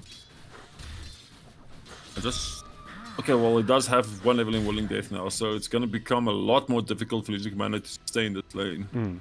Especially if we saw her go down so easily now, Snapfire, Timbersaw. But both these heroes, Snapfire and Timbersaw, have a very good ability, or they have great abilities that meld very well together. As you get a stun and a slow from your Snapfire, and then you dish out a lot of pure damage from your Timbersaw. In fact, it looks like they're going on to Legion again, but Legion is just manning up. In fact, it has actually regened quite a bit of HP there, getting a proc on Moment's Courage, if I'm not mistaken. Oh, just lucky that the last hit did go through and activate that proc. But, I The mean, next the chat level was already play. going through. Oh man. But yeah, looking at mid lane, it does look like Viper has kind of chased the TA into farming those camps, but TA seems to be doing pretty well otherwise, sitting at 21 last hits there. Yeah, and she's almost level 6 now. She's not really marginally too far behind the Viper.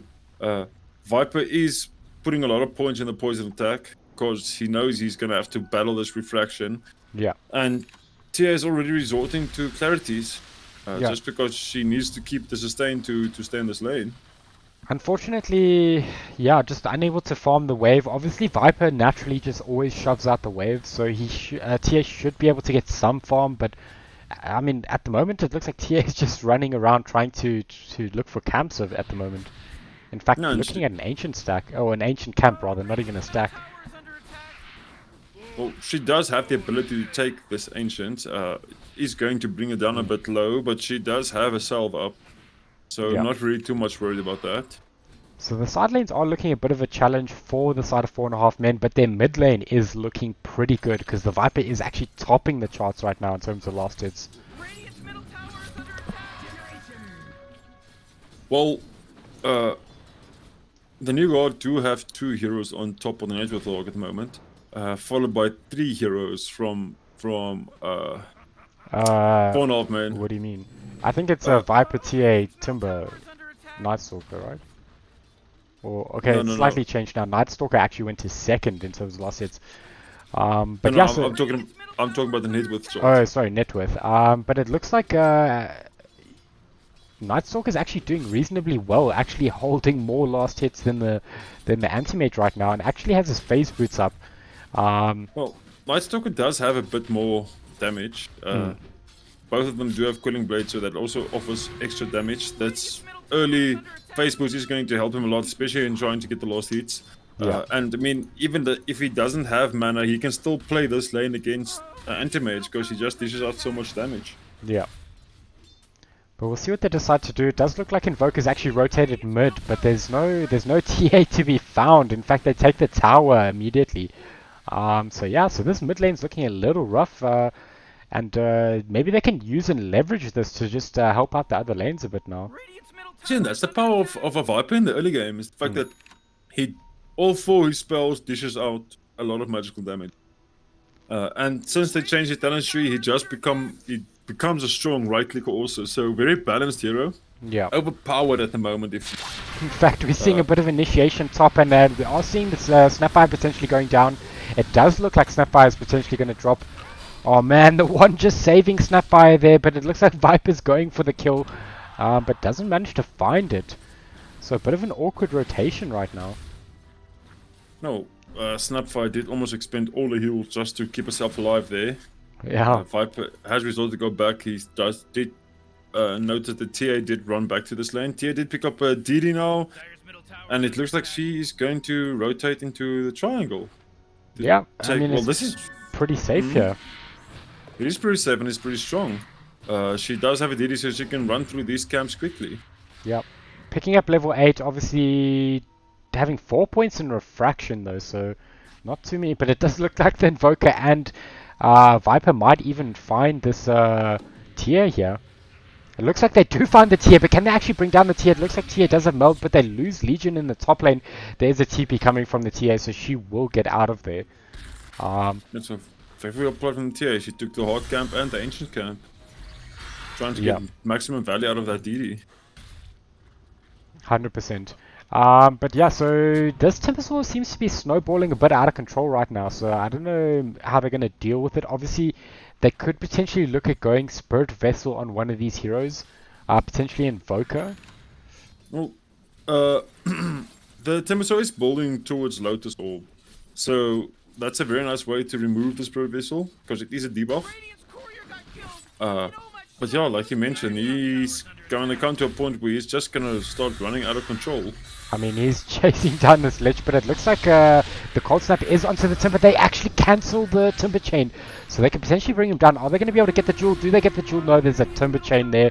But it looks like they may be able to control up this Timbersaw. Not committing the Tornado just yet, though. Oh, there's a Tornado, but it just misses. Unfortunately, they're chasing super deep. They get the jewel. Can they bring him down in time? It doesn't. Or maybe it's going to be close. They don't get the jewel, but they get the kill onto this Timbersaw. So yeah, so I think they're overall reasonably good. They are going to lose all the bounties potentially.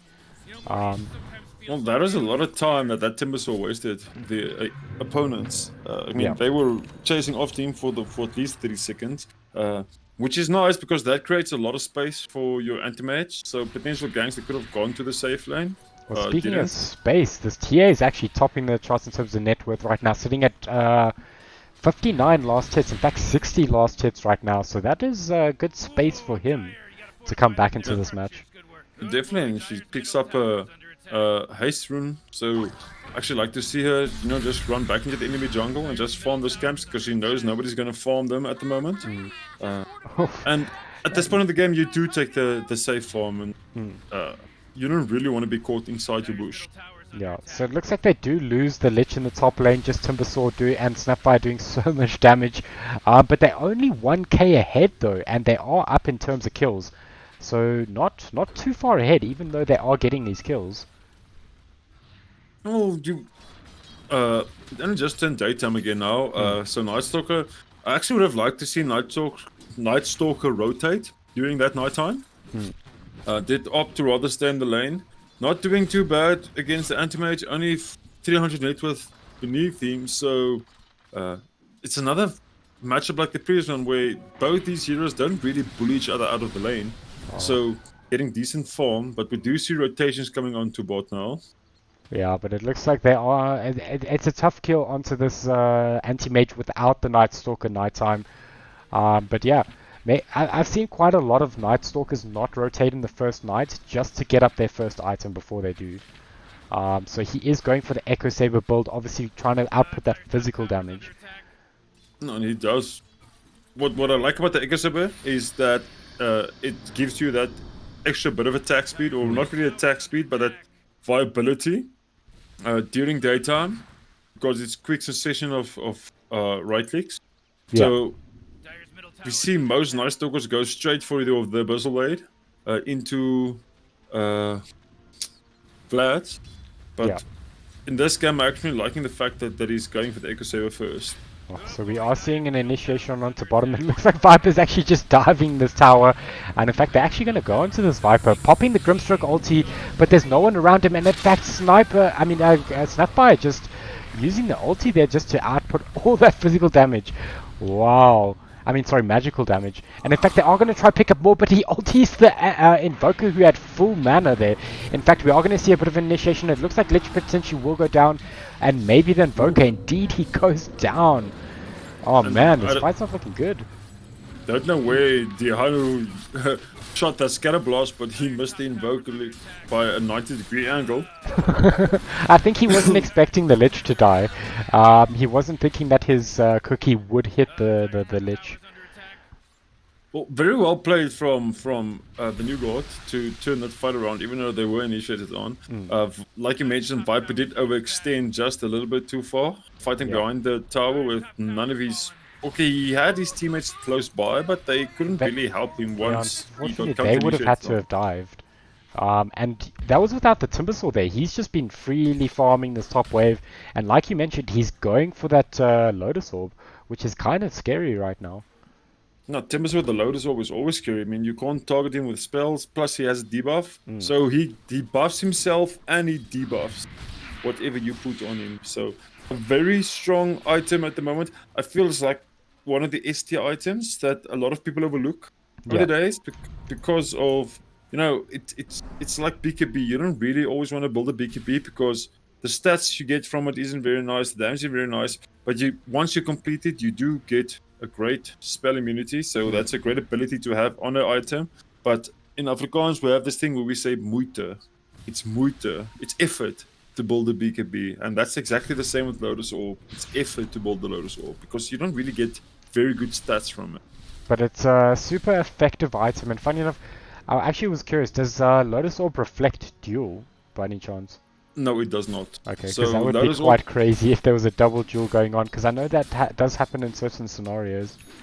Lotus Like Orb does Grimstroke not ulti, for reflect example. ultis, though. It does not reflect the Grimstroke ulti. So ultis are not affected by Lotus Orb. You can debuff a ulti that's used on you. Let's say, no, actually I'm wrong. Lotus Orb does not debuff Viper ulti. It still goes through. Looks like they are going to actually do a bit of initiation onto this Timber. The Legion is trying to actually goes for the early duel just to hold him in place. The Lich ult is there, the Viper strike is there as well, but can they actually stop him? He does have the Lotus Orb, but they get off all the spells before he can actually get out of it. And that is actually going to be a dead Timbersaw. So that's a great pickup. Very nice pickup for them to get there. They did expend 3 ultis for it though. But I mean, Timbersaw is pretty strong at the moment. Yeah, no, look, I think they had to. They had to commit all their ultis or they wouldn't have got that kill. And yeah, it looks like New God have 3 heroes on top of the net worth chart again. Viper, who was top of the chart, did fall a little bit behind with those last deaths. I think it was 2 deaths we got. No, Yeah. sorry, just 1 day.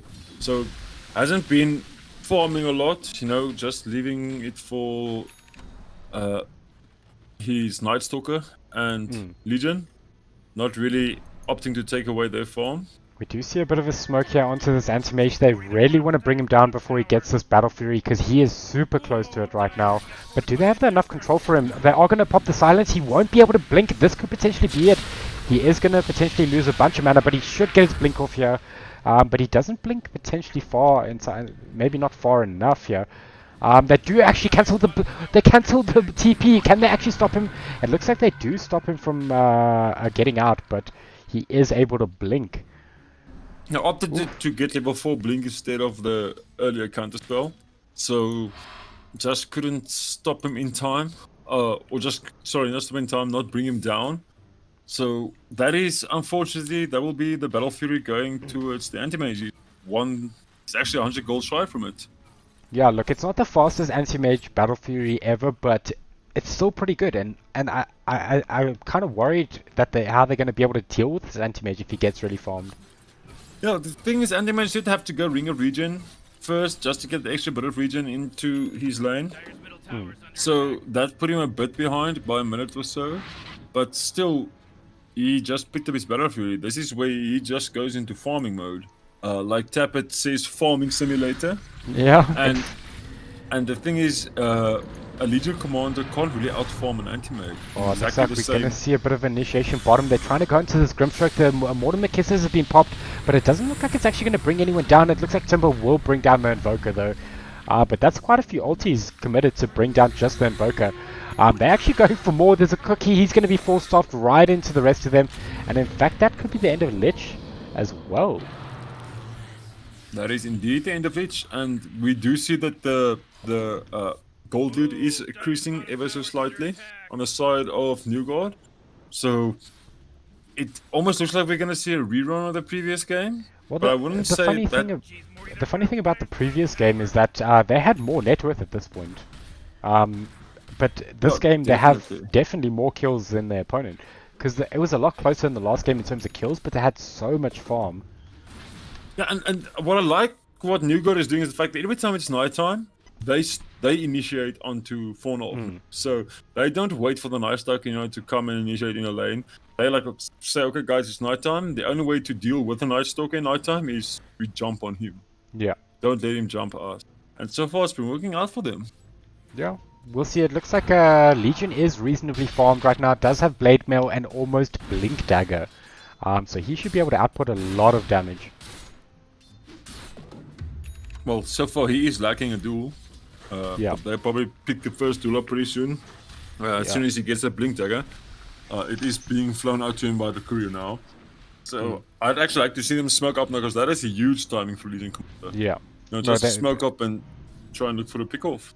They need to get those jewels online, because Legion Commander generally, or the most common builds, are not to build damage items. You generally build tankier items and a bit of utility like blinks and BKBs and blade mails. So they need the damage to come through from those from the dual damage.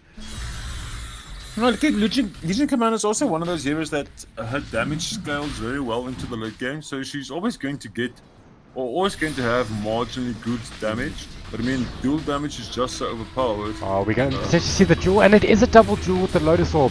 Let's see if he gets the double damage, and he does get the double damage from the duel. That is actually a bit of a question mark. But Timbersaw does pick up the kill because the Lich ult was reflected as well. But I think that's overall really big. I mean, that's 40 damage straight to Legion Commander off of one duel. No, that is weird. So, Valve, please fix. We found a bug. It's broken. I don't know if that's a bug. I think that's how it's supposed to be, right? It reflects any targeted spells. Yeah, but still, isn't that a bit unfair? The fact that Legion can get 40 dual damage from it's a level 2. Okay, so it is level 2 duel, but still, I mean, if it's a level 3 duel, okay, no. Let's say it's level 3 duel, plus you get the extra 30 dual damage, né? So that is basically 60 damage. So every time that you duel somebody that's Lotus Orb and you win that duel, you get 120 damage. Well, yeah, because it creates 2 duels. It's the same as That if you is Grimstroke ulti someone and then duel them, you duel both of them. We're seeing initiation onto Night Stalker. We do see that oh man, the damage is insane, but it could be saved by the tornado there actually. Wow. Huge plays. In fact, we are seeing a bit of a fight in mid. It looks like they are just going to back off. But yeah, that's this TA is looking super strong. He has Deso and Blink, but we do see the Viper just ulting, and we actually see the Mortimer Kisses coming through, and it looks like Lich is going to be the one that pays for it with his life. In fact, they are going to use up the Legion, but Legion does pop the Blade Mail, but it looks like there's just so much damage coming through. The Tornado actually just goes in between all the heroes, and that is a dead Legion, yeah. In fact, it's also going to potentially be Viper here going down. That is a 4 hero for 0 team fight. And in fact, they commit a buyback there. Yo, that's not... I'm still so yeah, that's not good. I'm still so in awe by the fact that Legion got 40 duel damage from 1 duel. I like it. I think it's good. You got to think twice before you buy that Lotus Orb now. And I mean, that's... you would think that that Lotus Orb is supposed to be a spell that helps you. Well, I think we've just found an instance where it doesn't help you. Well, okay, no, to be fair, it does help against the Viper and Invoker and Lich. So I think it is still a good item this game. Obviously, just be wary if you're gonna get dueled. Do not pop Lotus Orb on yourself. But maybe something they can abuse on the side of 4.5 men. No, definitely, because they know that the Timbersaw is going to activate the Lotus Orb every time somebody initiates on him. I mean, in fact, the Legion can see if someone is Lotus Orb, duel them. We do see a bit of initiation there. Blink is going to come through, the duel is going to be there, and that is potentially another duel damage. It is. So yeah, so they're making the plays to potentially come back into this game. Obviously, this anti-mage is still free farming. He is shoving out this wave. He's got his Manta already, sitting at level 17 as well. I just don't like the fact that this Lizard Commander is going for Scepter. I feel like Scepter is a bit of a waste, because if he does duel the Timbersaw with the Scepter, then his teammates won't be able to help him bring that duel down. It does look like they're going to have to deal with this anti-mage. The anti-mage does blink, and I think they spotted him, but yeah, it looks like he's going to just get out of here. They actually kill his courier, but he should be able to get out of here. He's got the whole team chasing him down, but he's just so mobile and has Manta now. He is going to farm this camp. We'll see if they initiate on him. They are going to try to get the jewel. They do. They get the jewel. They get the right one as well.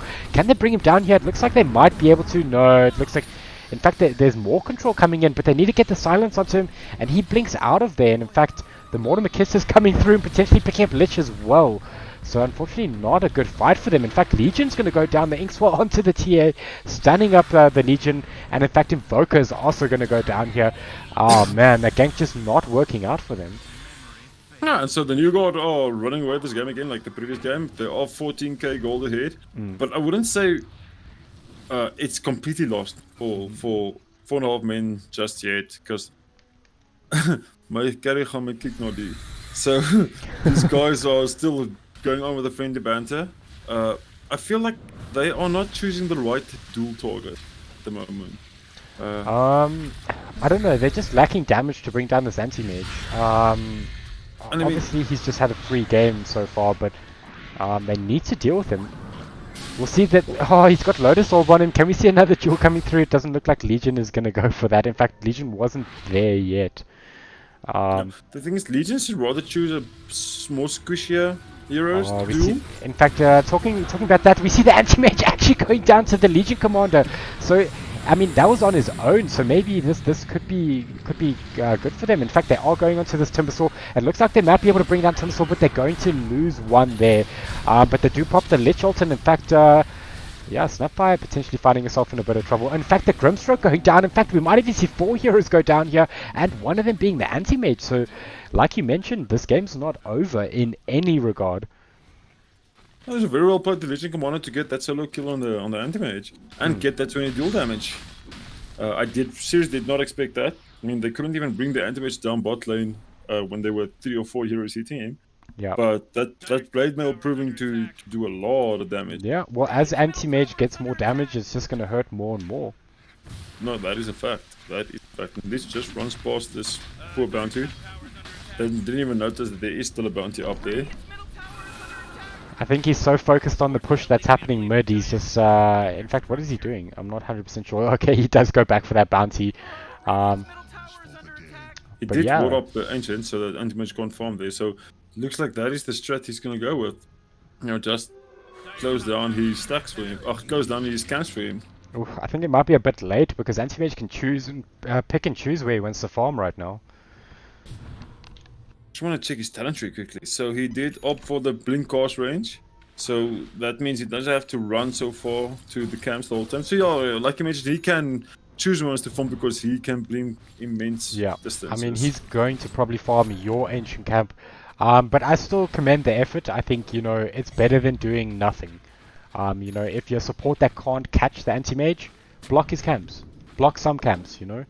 Obviously not wanting to block their own because they have heroes that can take those camps. But yeah, so it's only a 13k gold lead. We saw them take a team fight. So 4.5 men looking a little better than they were just now. And almost actually having that Spirit Vessel as well on their and that's just the fact because the anti-mage got caught out. They caught the anti-mage first and anti-mage isn't the main source of damage, but I mean, he's the cleanup crew. And if you can take out the cleanup crew, then who else is there to clean up? Yeah, and in fact, we actually almost see this the Ags coming from this Legion Commander. With Alacrity, it could be quite interesting because he should be able. Legion Commander should be able to bring down any hero at that point. And as we saw, even the anti-mage. I think was he Alacrity up when he dueled an anti-mage? No. It was solo. The rest of his team was bottom. Okay, so it was a solo kill. So so already this Legion Commander with 80 dual damage, looking pretty strong. She does hit for 300 or almost 300 damage. Yeah, but we see a DD on this TA and a 10-second BKB, so that is something to be scared of right now. I mean, if you're Lich, you're worried right now. Because I don't know how you survive like one Psyblade hit. That is if you're in the wrong place at the wrong time. I don't know, I think the wrong place might be the entire map right now because one blink could change. You know, you could just be there and then next moment you're not anymore. No, actually, when they do see the Lich, oops, 2 hits to Lich. Yep. We just spoke about it. What Lich? Oh man. In fact, it looks like Invoker might be in trouble here as well. They are blinking to try and get out of there. The dust is there. It looks like they want to turn this, but they don't have Lich ulti, which is a reasonable amount of magic damage for them. Definitely, and not only that, there's only a minute of nighttime left, so I feel like now is actually the best time to try and get initiation off, because they'll know during that fight, nighttime is going to end and data will come, which will slow down the Night Stalker immensely. Yeah. Night Stalker did go for Heaven's Hell, but I actually like this, especially since he's playing against the TA. Yeah, I think it's good. It's obviously still good against an anti-mage as well. But definitely TA, super strong against TA. But like you mentioned, nighttime is going to be in, so maybe they should actually be playing very defensive. In fact, it looks like they're trying to be aggressive. They do have the Nightstalker ulti, but it looks like Viper is going to get ultied by his own ulti. Yeah, they need to be careful here. Because a Lotus Orb does reflect ultimates. Yeah. No, it reflects anything, any targeted spell. I've played a few Lotus Orb games where or where I was playing against Lotus Orb where you do use targeted spells and it doesn't reflect. Lich just getting caught. Oh, Lich is... no, Lich will go down to the Grimstroke Spirit. The Phantom's Embrace, yeah. Yeah. So Phantom still does damage over time. I did not know that. So it does when it ends. When the Spirit returns back to Grimstroke. Oh, is it? Oh, okay. Yeah. Interesting.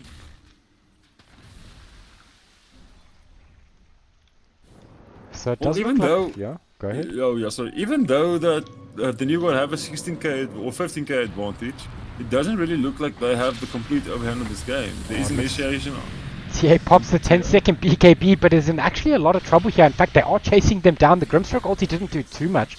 And in fact, it looks like Nightstalker's the only one chasing down these heroes. His team is trying to jump in. It looks like there is going to be a duel, but the Inkswell is going to stun him up. But the Sunstrike is there. Can they bring him down? There's not a lot of damage. They actually win the duel. But Anti-Mage is actually just going ham in the backlines and actually stopping them. But Poker comes through with the Tornado. And it looks like Viper will potentially be going down here. In fact, he might not go down. The Legion coming in with the plays and actually saving the Viper, maybe. It doesn't look like Grimstroke actually finds the kill. And in fact, Legion might be the one in trouble here. Oh man, this fight split up so quickly, and it looks like they're actually going to pick up the Night Stalker as well. In fact, the Legion also is going to go down here. So that is a 4-for-1, but they did win the duel. That is Anti-Mage has his Vanguard and his Skull Badger, so he does have has a lot of damage block, plus he does have that extra lockdown, which we saw was potent against Legion Commander. Yeah. And he is flying his Abyssal out now, so more tools he has more tools to deal with the enemy team now than the enemy team has to deal with him. Yeah. No, unfortunately, I mean, they can't even defend this Rax. It does look like it is going to be an entire Rax and potentially even Roche if they decide to go for that. Well, there is still Legion down for 29 seconds, so they could opt to take another team fight. They do have very short cooldown ultis on their side, and Snapfire's Mortimer are still up. Oh, they're trying to take this fight, but TA does pop the ulti, and in fact, Viper gets ultied back, and they are going to try and... They're not going to be able to stop the TA. That is a 9-second BKB. In fact, the reflections of the ultis have just been insane. Oh, man. So far, Lotus will be proving to be a very good item in this game. No, definitely. It's always a good pickup against this Lich and against this Invoker. They just can't stop the TPs then, or at least they can, but it's going to cost them potentially. So Anti-Mage just picked up 1.5k gold from that top lane, just from the top lane. Okay, wow, so he does finish up that Abyssal Blade. Oh, and he's already almost halfway through to his Scotty. So tanking up, he's going to be a difficult hero to deal with. I mean, he's already a difficult hero to deal with that damage block. So he does block, if I'm not mistaken, it's 70 damage. So it's 70 damage, so that is 70 damage taken off the dual damage from a Legion Commander. Yeah, and obviously Legion has gone for the Ag Scepter, which means that the team can't help with the magic damage to try and bring down the Anti-Mage. Potentially a Butterfly would have also done the trick for that. That's why I don't feel like the Axe pickup was the best pickup for the Legion Commander. I think something like either she should have gone for BKB into Basher, or she could have even gone for AC into BKB into Basher. Or another Heaven's Halberd potentially. Another Heaven's Halberd also would have not been a bad idea. It looks like they are going to spot this Roche happening. Are they going to actually engage? They do pop the Night Stalker ulti. He is going to run in there and try and pick up the Aegis, but he doesn't get it. Anti-Mage gets it. There is a duel into the backline, and it looks like they are going to bring down that dual target. That is Grimstroke down. And in fact, they are going to bring down Invoker in return, and TA potentially going down as well. Actually, no, they're toning this. It looks like they're going to abyss up the Viper. Viper is super tanky, but it looks like the Night Stalker is just going to go down collateral damage. And Viper's in a lot of trouble right now. In fact, will go down, and Legion does have Blink and is able to potentially get out of there. But that is another 4 heroes going down. In fact, the bash coming through for Anti-Mage. He could do this. There's no more mana on this Legion Commander. Legion Commander is just trying to fight, but will not be able to. That is an entire team wipe, and they still have Aegis. So they commit 2 buybacks here. Yeah, that was a very rough fight, unfortunately, for 4.5 men. They had great initiative to initiate it in the rush pit, but this TA just dishing out so much damage. I mean, and we saw the backlines getting destroyed by that side blade. 100%. In fact, it looks like they're still continuing to fight. It looks like the Viper is going to go down, but they almost have the Night Stalker back up, but it looks like the Viper is going to go down before they can do anything. TA does pop the BKB, in a lot of trouble though. There's still a lot of physical damage coming through. Does go invis, but is spotted. They just can't bring down the TA. The Greaves are popped, and it looks like Night Stalker might be in trouble. He does have the cheese. They do bring down the TA, but it looks like it's going to cost them the Invoker potentially. No, Invoker actually able to get out of there, but Night Stalker can't do too much either. So maybe just diving a bit hard here, just get the racks or another tier 2 or something, yeah. Well, that was a dieback on the Viper though, so Hmm. very well played to the new guard. But they do initiate onto the Oh anti-mage. man, another Lich ult getting reflected again, but there is a duel in the anti-mage and they get the duel, but I think there might have even been a double duel. I'm not 100% sure there, but it looks like Invoker's just going to get absolutely destroyed there by the anti-mage. And Anti-Mage Illusion's just mauling down this tower. Anti-Mage joined the Timbersaw now, but Anti-Mage is level 25 in comparison to the level 19 of Legion Commander. They're trying to bring down this Grimstroke, but they can't, and it looks like they're going to lose more heroes here. So yeah, so 4.5 men unfortunately are probably going to lose this game. They do lose more heroes, and there's the GG called. Yeah, a bit of a rough game again for 4.5 men, but at the end of the day, pretty good performance from the new guard, pulling off that victory and going into the finals versus Team Vulcan. So that is going to be a hype match coming up, and well done to both of these teams for this series. It was awesome to watch and to cast for you guys. Yeah, so unfortunately we will not be casting the finals though. Yeah, well, we will be there in spirit. Crispy and Tappet will be casting that finals match, and they're gonna bring you that action, which will be happening on Friday. So stay tuned, follow the channel, get the notification, and come watch some good Dota. It will be awesome finals. And over the weekend there will be the open bracket knockout matches and the finals as well on Sunday. Ooh, that sounds interesting. Mm. Haha. No, This weekend. This weekend, so the Alright. Dota tournament will be finished on Sunday with the open bracket finals. But yeah, so that is the series for this evening. It was 4.5 men versus the New Guard. The New Guard just put in 2 solid performances and took the series 2-0. So well done to them for moving on in the tournament and making it into the finals. Yeah, thank you, Jarpy, for casting this match with me. It was awesome, and yeah, I'll see you again on Saturday for the semi-finals of the open bracket matches. Oh, thank you very much. It was a pleasure casting with you too, my fellow linguists. Awesome stuff. The rest, you guys must enjoy evening. As to you also too, Mr. Supertramp. Thank you, Joppy, and yeah, thank you for everyone who tuned in to watch the stream. That was the only match for this evening. Stay tuned for some CSGO tomorrow night and the amateur bracket finals on Friday. And yeah, we'll catch you guys then. We're gonna love and leave you all, and we'll see you tomorrow. Goodbye.